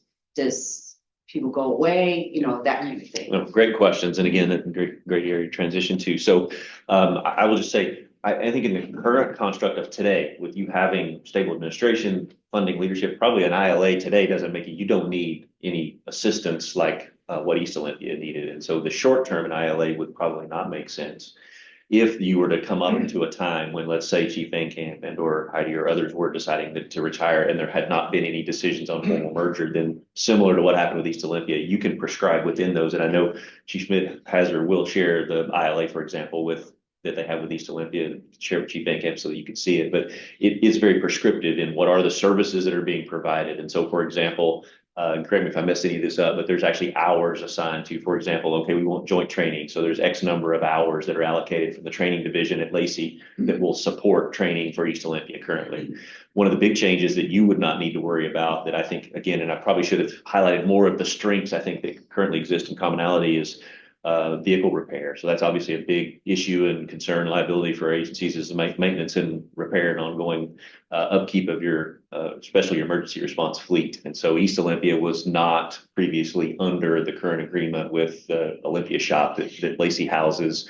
And so that was a part of the agreement is that they shifted that responsibility over. So there was an assessment and consistency in the fleet management. So the nice thing about the ILA is that can all be called out very prescriptively about X number of hours. I mean, Chief Schmidt has a certain number of her hours that are allocated to supporting East Olympia as the chief. They were actually able to assign a deputy chief there 30 hours a week so that they have consistent on-site support along with the retained position that was already mentioned that was their administrative role. So those are all combinations that could be done. In the merger model, there is actually statutory prescriptive responsibilities for protecting existing workforce. And so, you know, those are, everyone from a financial standpoint is made whole, right? And they transfer over, they are made whole if they're under collective bargaining agreements or any of those things. The non-represented positions can all be defined in the agreement ahead of time. So that it's very prescriptive, predictable for everyone. I think I already mentioned this earlier, but the two existing contracts don't have to go away initially. Those can be, you know, renegotiated or run out and in a combined contract done. But there are lots of protections there for the existing workforce. It doesn't mean that everything has to exactly look the same from a rank structure, for example, because there may be, and I'm not even saying this exists currently, because I think the rank structures are pretty common between the two. But in some organizations that I've seen, the Pierce County example, some agencies had captains, others only had lieutenants and battalion chiefs. And so it might be that the rank structure was amended, but they were still made whole financially and those things so that there was not a loss of earning power or any of those things. There's also prescriptive responsibilities for even for tenure, for recognizing longevity and promotional capabilities. All those kinds of things are fairly prescriptively called out so that everybody knows where they stand when that happens. But structurally in the merger model, it really, one board, I should have said, I didn't bring this up because it's unlikely in this case, but you know, your citizens can, your residents and taxpayers can petition for a merger themselves. It takes a majority of them to do it. I don't know of any places where that's actually happened. It's almost always a board action where one board can petition the other board for the merging process. And then it becomes, as we already described, that voting of your voters to say whether or not they accept it. One other distinction in there in terms of an interlocal or intergovernmental agreement assumes there are two government entities. So there is two different districts and they have a contract about how they're going to work together. A merger there becomes one district. Correct. So so instead of two boards of commissioners under an ILA, there's a single board of commissioners. So that's part of the difference as well. There is. And there is, again, and these would all be a part of those planning discussions if you want to move forward. There is a prescriptive process for right sizing that board, right? So there can be elective decisions by individual board members, but if not, those two boards can come together and then by attrition, there is a weaning down, if you will, of the board to the what's in statute is, as you're aware, 3, 5, or 7 member boards. Right. And so then So then when it comes to the regional fire agreement, how does that work as far as having boards and the staffing and all That is a whole, so that process, again, very prescriptive, that there is a planning team that comes together, and there's basically a published, and we could share the one that was done if you didn't see it. There was one that's a good example of it for the Olympia Tumwater that was a failed vote, and we can also show some that were successful. The most recent one I know of that was successful across the state for a full regional fire authority may have been Wenatchee Valley. So East Wenatchee, Chelan Fire District, they had 3 that came together there. And so it's a very prescriptive and detailed process, and you have a plan, a fully published plan. That plan is publicized. It has to be adopted by all of the existing elected bodies. So if there's a city, the city council has to adopt it, the fire district, their board has to adopt it. And then it goes out to all of the voters, and it calls out what will the post formation board look like. And so you can have, for example, if a city comes in and there's X positions allocated to a city council representative, or an existing district gets X number of seats, and those can be either at large or districting. There's another layer of complexity if you do districting. My bias, I'll show my biases there. That one becomes really complex because then those have to be evaluated periodically for shifts in population and all those things, but it can happen. But in most cases, the board is just defined as there will be X number, usually up to 7 for a regional fire authority, and they will either be at large or from these jurisdictions. So, and that's all a part of what is put out, along with the funding mechanism. So, for example, if a benefit charge was to be considered, that would have to be a part of the voted structure. One aside to that, a regional fire authority can be formed by a simple majority, but if it's formed under a simple majority, it can only have the regular taxing structure like a fire district has. So the $1.50 levy or an EMS levy. If you add the fire benefit charge, it requires a super majority for both the formation and funding of the regional fire authority. And so that sometimes comes into the decision making for when one is formed about what their funding structure looks like. So,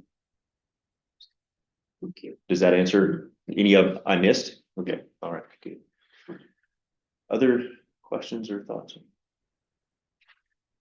So I guess it feels like, Madam Chair, I guess give back to you for the moment to say, does the board want to have any discussion about, feedback and interest? Because as the facilitator, I believe, and I talked with both chiefs about this, I feel like that if there is an interest, then a reasonable outcome from this would be to talk about what would the next steps look like. While in statute, there's no requirement for a planning committee, it feels like the joint interests being represented by a subset of each agency's groups coming together. My recommendation would certainly be, a commissioner, a chief, labor representative from each agency, coming together to talk about what next steps could look like, do some of the financial and operational analysis would be a reasonable next step. But I don't want to presuppose anything from your board, so perhaps it's a good time for you to talk about that and then decide what we want to do next. Is that okay? Okay, All right. we can do that.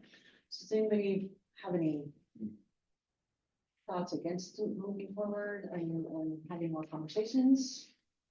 Or are you wanting to have more conversations on this subject? You guys. Go ahead, Dan. I was just considering what we've got. Really satisfied with the candid nature of everything here, and it's wide open, and I enjoy speaking with people that are open to every comment from every angle. I appreciate that. So I don't know, do we need to make a decision right now of moving forward, or do we need to discuss this later? I mean, or can we just say, yes, we would like to move forward? You can do anything you want. Well, I didn't know if we need to do that as a personal private with just our department, or is this a step to move forward? I think the intent of this was to do, and I think Steve outlined it really well, was just have an airing of the issues and the interests. And legally, you can choose to do something, or we can talk about further amongst the board. I mean, really, it's wide open. So maybe more pros and cons of how that affects us and as well as. So does any of the staff have anything, pros, cons of what you guys feel? Because we haven't heard much from you guys on how do, because this will affect you a lot. And we need to know from you, do you want to see us move forward with, at least to start out with a legal, with the TLA, and then see how that goes for, you know, do a 2-year contract and then go from there, knowing that the chief and Heidi are both going to be retiring within a year to 3 years. So we need to, as a board, it would be financially, not having to replace a chief would save the district a lot of money. And so we need to hear from you guys. I'll talk. I believe that these consolidation efforts are the best way forward for providing service for not only our community for fire and EMS, but regionally also. With like just the financial forecast and everything going forward, I personally feel that this is the best way of operating. Thank you. Anybody else? I second that. All right. There was a question that I think I've kept hearing. It's more for the volunteer brothers, sisters that we work with. And each of the consolidation scenarios, what happens to them? We just put them out there? I'll just go back over here so I can be, because this has been, I know, a point of conversation and topic of discussion. And again, Lacey not having a suppression volunteer program anymore was in no way a statement about valuing that. It honestly became one of those that the challenge was the maintenance of the program and the ability, and especially now with Station 32 being staffed with career members, there just wasn't, the capacity to maintain it. But, and I don't want to speak for Chief Schmidt or President Green, but I know they understand that that is an integral part of your current staffing model and the culture here. And so I think it would absolutely be a part of the discussion is how is the current volunteer cadre and that program maintained, sustained for as long as it needs to be, make sense. And that's, so there's no interest in trying to eliminate that program as a part of these initial conversations or anything. So no, so we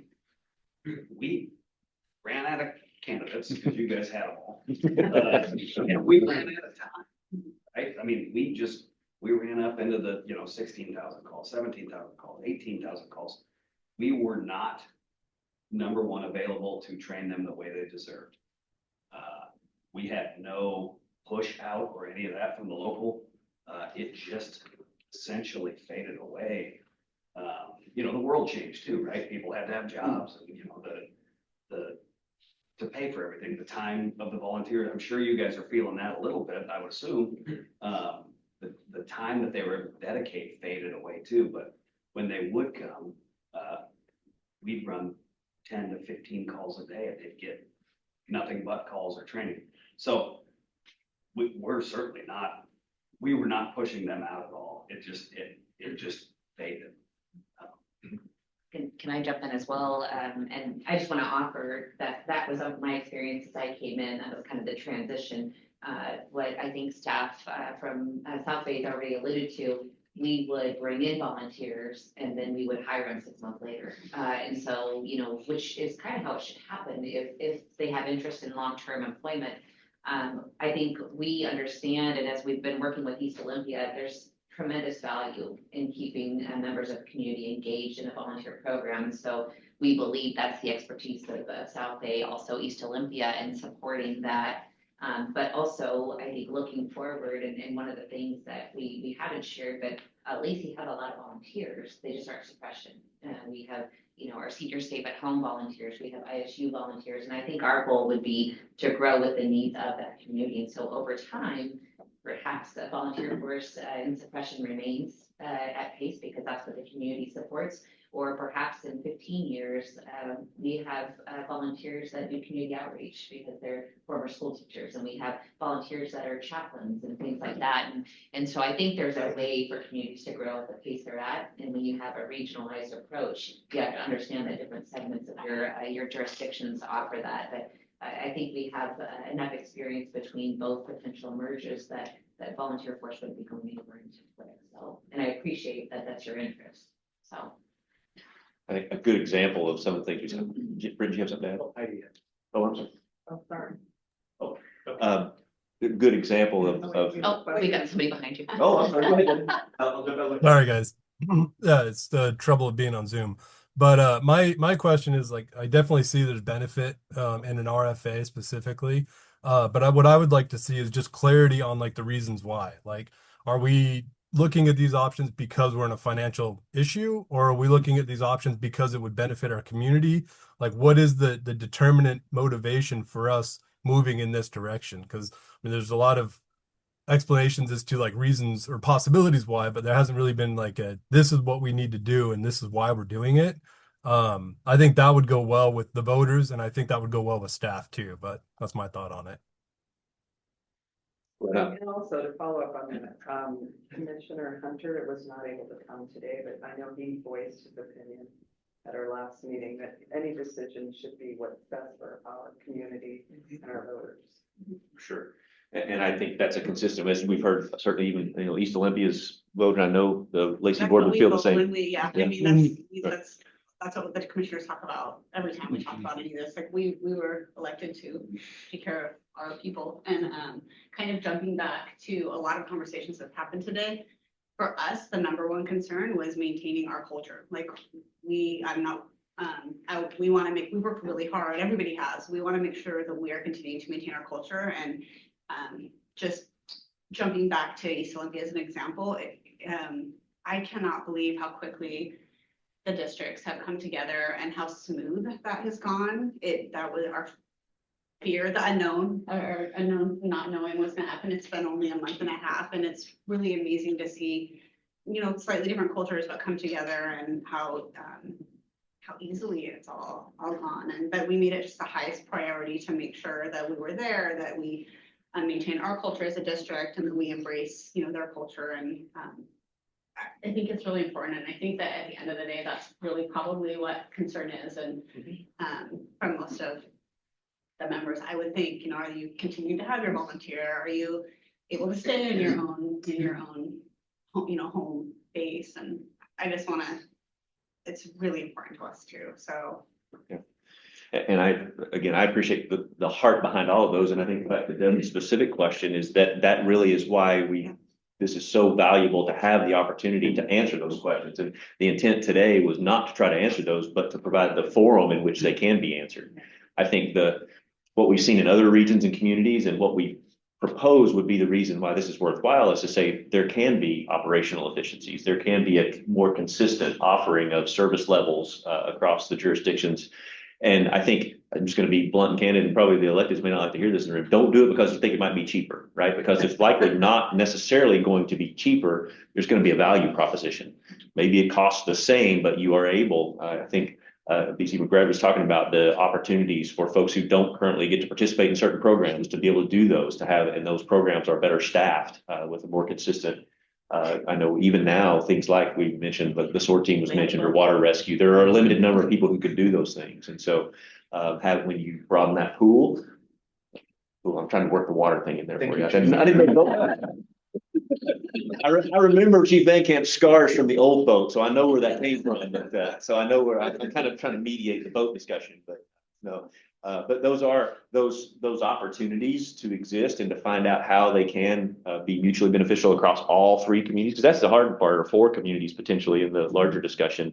How does everybody benefit? Because if they don't, then it doesn't make sense. Nobody wants to lose their service levels or degrade those in any way. And I think that this issue of shared culture is important, right? I know each agency values who they are, their identity, and it's hard when you think of there's always considered some element of loss. So hopefully there's a way to build a stronger overall culture that everybody benefits from, right? So that would be the goal. But I think that's why nobody should feel like there's a risk at even saying we want to explore it, because even if your board says we want to take a formal step to say, let's form a planning group, that in no way commits that a merger or any other consolidation happens. It just gets the opportunity to answer these questions in a way that you can then share. So. And I think then either side can pause it at any time, or put it to sleep for a while if, needs, but. Again, the only reason that we're proposing the kind of established timeline right now is just because of the things on the horizon that each district and agency is going to have to answer, right? Everybody's going to have to continue to fund their operations, right. And everybody's going to have to face attrition of the workforce, the retirements and all those things. And so starting now, so that you have adequate time is important. I probably should have just touched on again, more of the structural piece of it. Merger votes and decisions can be made at any of the opportunities for election. There are certain things that have to be done at like primary and general elections, and others that can be done at any of the special elections. And so you have basically 4 opportunities a year February, April, August, and November, when these formal discussions can be made and taken to the voters. I know there's been some preliminary conversations with East Olympia about, okay, if a merger were to move forward, what is the timing that makes sense? And I think the soonest, the earliest it's been discussed is about a year from now. That gives plenty of time to have those discussions for Lacey to be able to evaluate what they're talking about the bond funding and to see how their community votes on those things. So those are all pieces of, we do have to start to lay out some timelines that make sense, but you want to do those early enough so none of them feel rushed. Do you have a question? One of you guys? Go ahead. I guess I would ask, as representative of the board, Lacey, very short timeline that we've had this discussion about it, as there's any possibilities. In general, do you have a feeling how your board feels about having discussions about, okay, I know you already have ongoing considerations and discussions about 3 and 6. And does throwing a District 8 in there in terms of those discussions and considerations, does that provide any angst or concern? I think, well, one, I love that we're already through the hard part. I mean, really, with East Olympia. It actually has been nice that this discussion started a little bit after, because even though that was a very fast timeline, this winter, we're in a really good place already. So we've already had a few months to kind of feel out how that is looking, and it's going, and I don't know why I'm shocked. It's actually going as well. We could expect. So that it feels good, honestly, to be open to having this discussion and already have that behind us for the most part. And I think we're just always open for any discussion. I think, like Steve said, it's just a discussion. Like, why wouldn't you continue to talk? It's okay if we don't end up anywhere, but I would never want to have regrets of not at least starting that discussion. And I'm sure everybody feels the same. I mean, we even sat in on lots of the regionalization talks way back when it didn't feel like remotely the right time for us, because we want to be part of the conversation. You want to know what's going on. We want to make sure that we're making the best decisions, most important decisions. So I appreciate that. Yeah. Thank you. One other thing that just a thought as, so I've been associated with District 8. I started my association in 1992. I was volunteer active for 26 years. And so the one piece, this isn't the most important, it's not, it's just a piece to throw out there that if a consolidation and a merger were to happen, the thing for somebody who's been associated with District 8 on my shirt for 30 plus years would be that goes away. And so there's that, little heartstrings, that kind of thing. So I just want to acknowledge that. I know there's probably others that have that feeling to a certain extent if that were to happen. That's been discussed as long as I've been around. I mean, anytime there's regionalization, that's always going to be, that's so understandable. And right. And I'm sure, Chief Hall can speak to that. He went through that once with a 7 on his shirt before, and there's no 7s anymore. Yeah. But you still wear those shirts, right?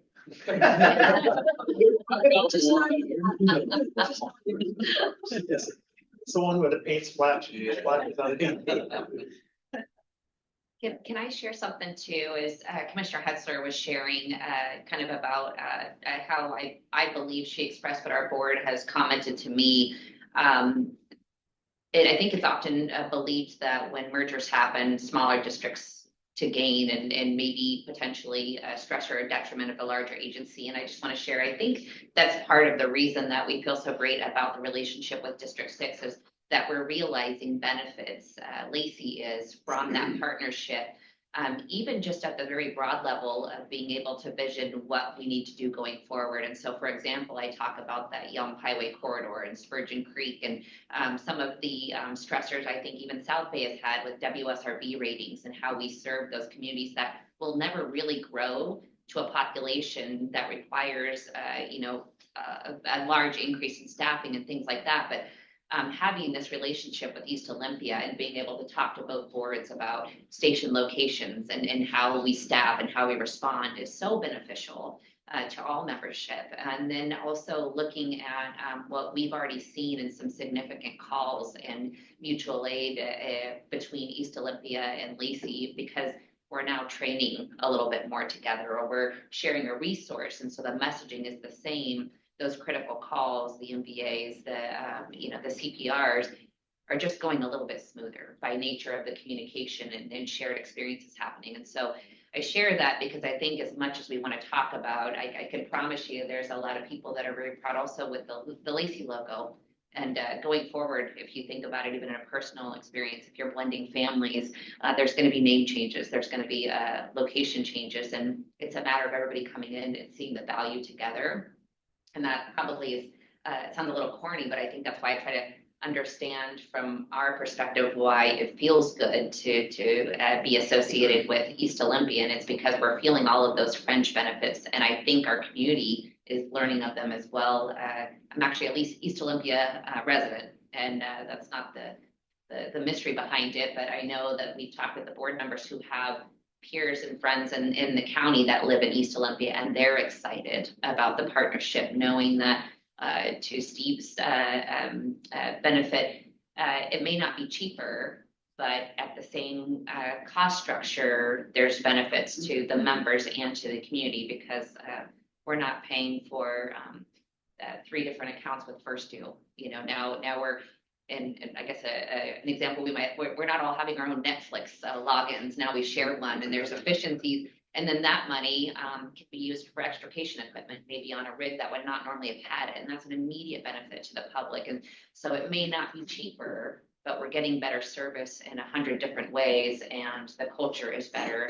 And so we come up with a name that everyone can be proud of. And so I just wanted to throw that out there. I think that's what we're experiencing, and we're just appreciative to have the conversation so that long-term planning and messaging can be similar from everybody. Well, I feel that with our 5-year plan and how our financial standings will go down the road, we're constantly having to go out for levies and all that. And being able to staff the 2 stations fully, I feel we should move forward with talks with you guys between 3 and 8, just because I think it will benefit everybody in the long run, the community, the staff, all of that. I think it's something that we need to consider, because in 2 years, 3 years, we're going to have to go out for another levy. We're going to have to, maybe an M&O levy, even because of how all the taxes statewide are going up. It's just on the wall. So I feel, as a commissioner, I feel this would benefit both departments if we move forward with it. So are we all in agreement? Anybody disagree? No, we can't really vote. We're just saying yes or no if we want to move forward. We're just getting the census of what people. I had the opportunity to speak with several of the members out of District 6, and with what I've heard today and speaking what I've learned from talking to them, it's they're very comfortable with what's happening, and that makes me comfortable today hearing more. I think it's a good thing that we do continue these communications.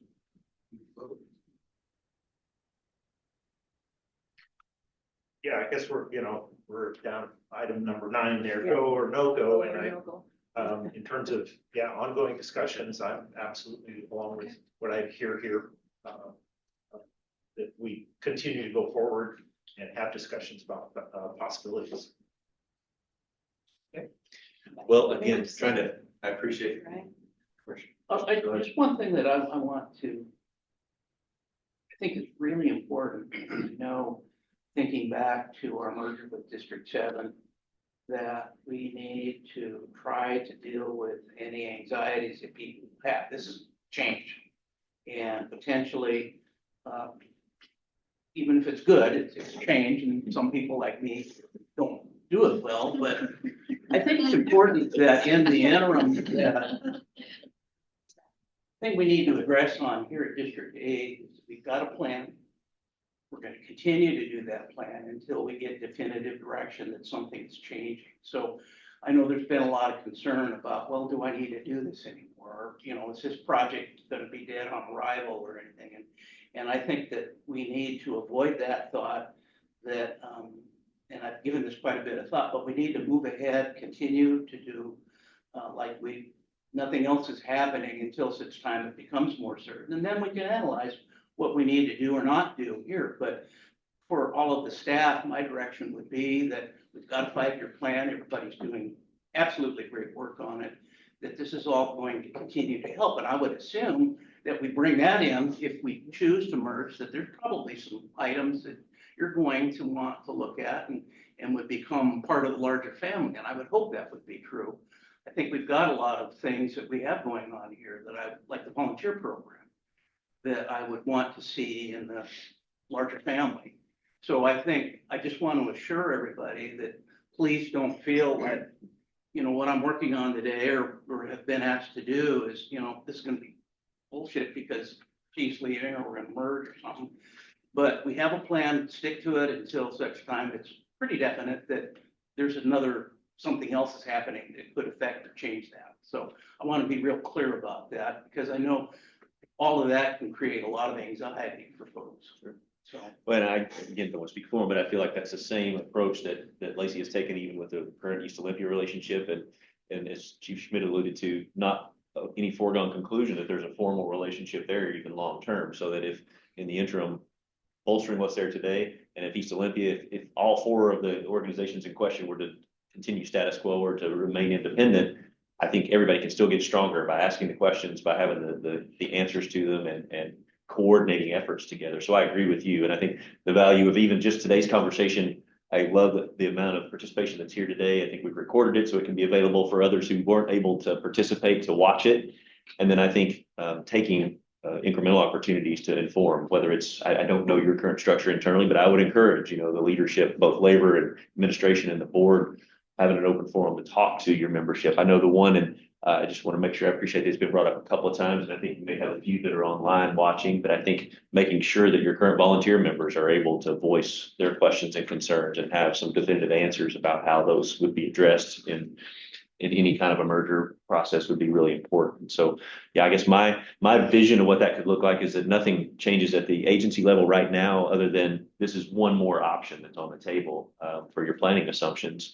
But that in parallel, there could be a planning group that was stood up where you could start to answer some of these questions with some regularity. One thing I've offered that I love, again, this is a passion area for me because I'm close to your borders and have worked in this process for a long time. I would love to help and have offered to Chief Schmidt. I would help with any facilitation that's needed if the groups decide to come together at whatever level is useful, but getting those groups together to start talking about and doing some of those. And so I think at the end of the agenda here, talking about what those logical next steps, there are thankfully fairly few actual legal questions that need to be answered. The one just getting definitive answers on a few of the things like the status of the M&O levy, things that we all pretty much assume we have, but having those definitively for your voters when those questions came up. I think starting to share information across on the financial picture, both current and planned. Chief Van Camp's already shared your financial 5-year plan across, and we can look at those. They have already obviously been doing a lot of analysis of East Olympia's current environment. I think everybody is fully aware that that is another challenge. I think you all are impacted somewhat, Lacey somewhat, East Olympia significantly with the city's urban growth areas and what those annexations can look like. And so that's another part of the factor that Lacey's looking at in the relationship with East Olympia. Honestly, the more of these entities that come together and talk, the more consistency and stability I think is provided. And I think that's the other value of that is looking at all those things together. But go ahead. Well, I just, your thoughts, if, we're thinking maybe a team of District 8 and 3 people, would there be value including District 6 in this conversation? We've had a conversation about that, and that would be my proposal, is to make the highest points of efficiency, if you will, of the planning efforts. If there was no hesitance from your board to do that, as I believe a commissioner and the chief from both South Bay and Lacey, and bringing in uniquely, Chief Schmidt is the contracted chief of record for East Olympia. They uniquely are under a different labor bargaining group. And so I think having your labor representatives plus theirs and a commissioner from East Olympia at the planning table would be the most efficient and useful. Candidly, I believe inviting a representative from Tumwater, probably Chief Hurley, and then either their administrator or one of their council members to just be at the table to hear the conversations and to know, even if it's not a formal part of the planning at this point, that would provide a good segue if decisions were made to merge at the district level, and then those RFA discussions, I think those RFA discussions could then be accelerated or more efficient, having had them at the table during the initial planning. I think I already alluded to it, but some of the efforts that Lacey's already undertaken about being able to look at this financial picture from the other funding structures like the benefit charge, those would also accelerate those discussions. And that was a fairly nominal cost. I don't want to speak for them on whether or not they would need assistance on funding that project from the other participants, but it was, I think, more reasonable even than was expected to just get that picture to where everybody can answer the question. I So. like how you pointed her. Yeah. And I'm looking at. Yeah, I'm kind of looking over here because I don't want to commit them financially to anything, but again, I think getting as many of the answers ahead of time as possible just gives everybody the different options. So that was a long answer to your question. So yes, I think East Olympia, personally, my recommendation would be East Olympia should be at the table, and potentially even Tumwater in a less formal arrangement would not be bad. So. Yeah, I feel like that would be efficient, and I love that it's transparent to the community. Mhm. You know, everyone's asking all the right questions, and if there's future relationships, fantastic. If not, everyone's on the same page and knows why it doesn't make sense now. I guess back to your board, if there's even opportunities for joint messaging internally, similar to what Lacey and East Olympia did about the formal relationship there.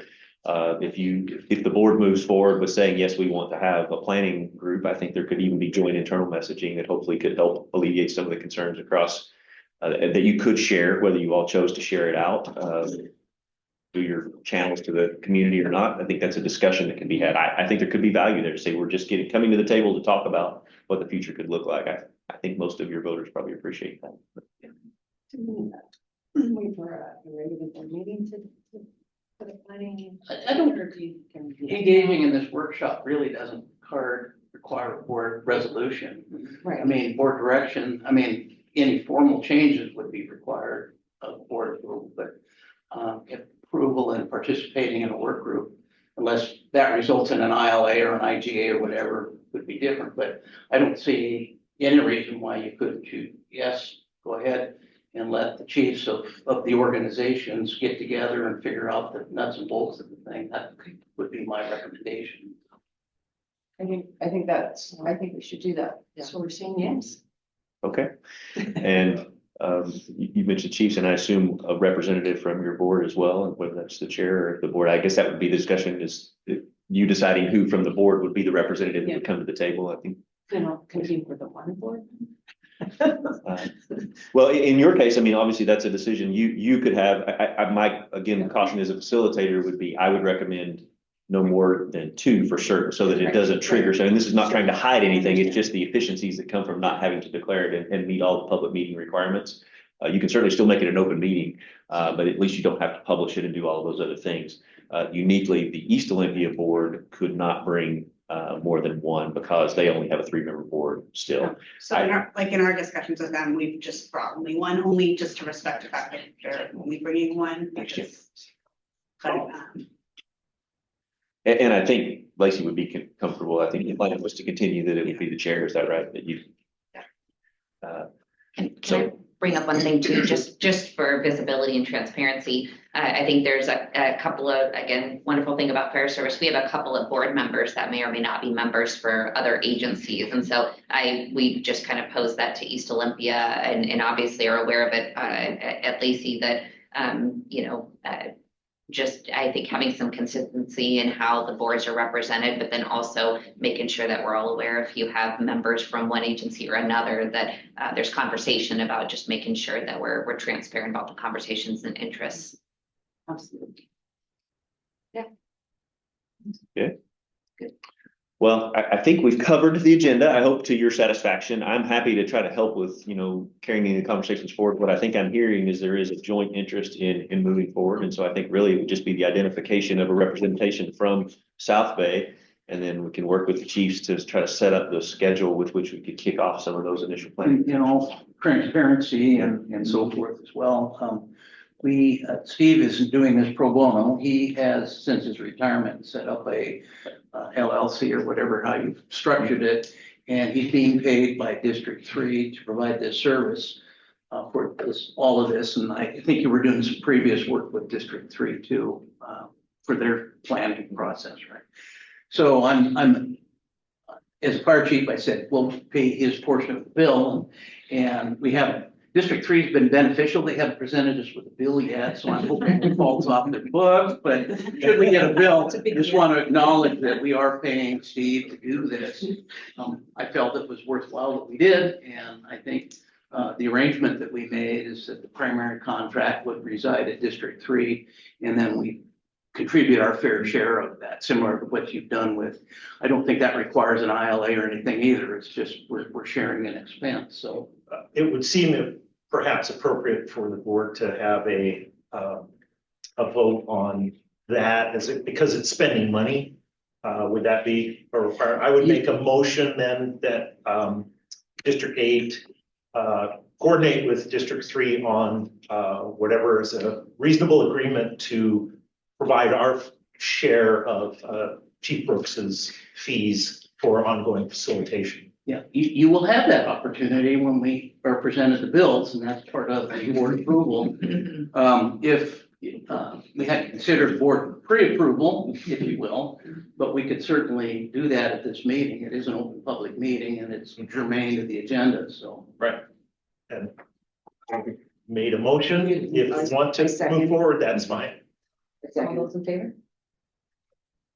Yeah, okay, thank you. It just seemed like that was appropriate to do on a formal basis. Well, and I think right now, the only other anticipated expense, if you will, besides staff time, that would be this associated piece of evaluating some of the financial opportunities. And I don't want to speak for you all on what you currently think about the arrangement for the consultant that was looked at for doing the benefit charge. That's obviously not as important about just the district mergers, but this larger conversation. So I don't know if you all want to speak to that now about whether you're going to look for assistance on that or not. Yeah, possibly. And again, the fee is fairly nominal. And so we probably can give information through Chief Van Camp of what we could project might be costs for the look and over a period of time, also knowing that we might have other regional partners that want to be involved. So we probably just want to see if East Olympia and Tumwater, and then it makes it almost negligible amount of money. So perhaps if you're comfortable with that, we could let you know what we think that cost might be. In terms of another somewhat formal, I would volunteer to represent the board in ongoing discussions with 3 and 6, if the others are agreeable to that. I'm fine. I mean, you have more knowledge of the fire, the operations and all that since you volunteered for so long that I'm comfortable with that. I think he'll ask the questions. If we can have two, I'd like to be part of that. It's not, Yeah. And again, I think for you all, that's your decision because it's not triggering a public meeting. That would be the. Okay.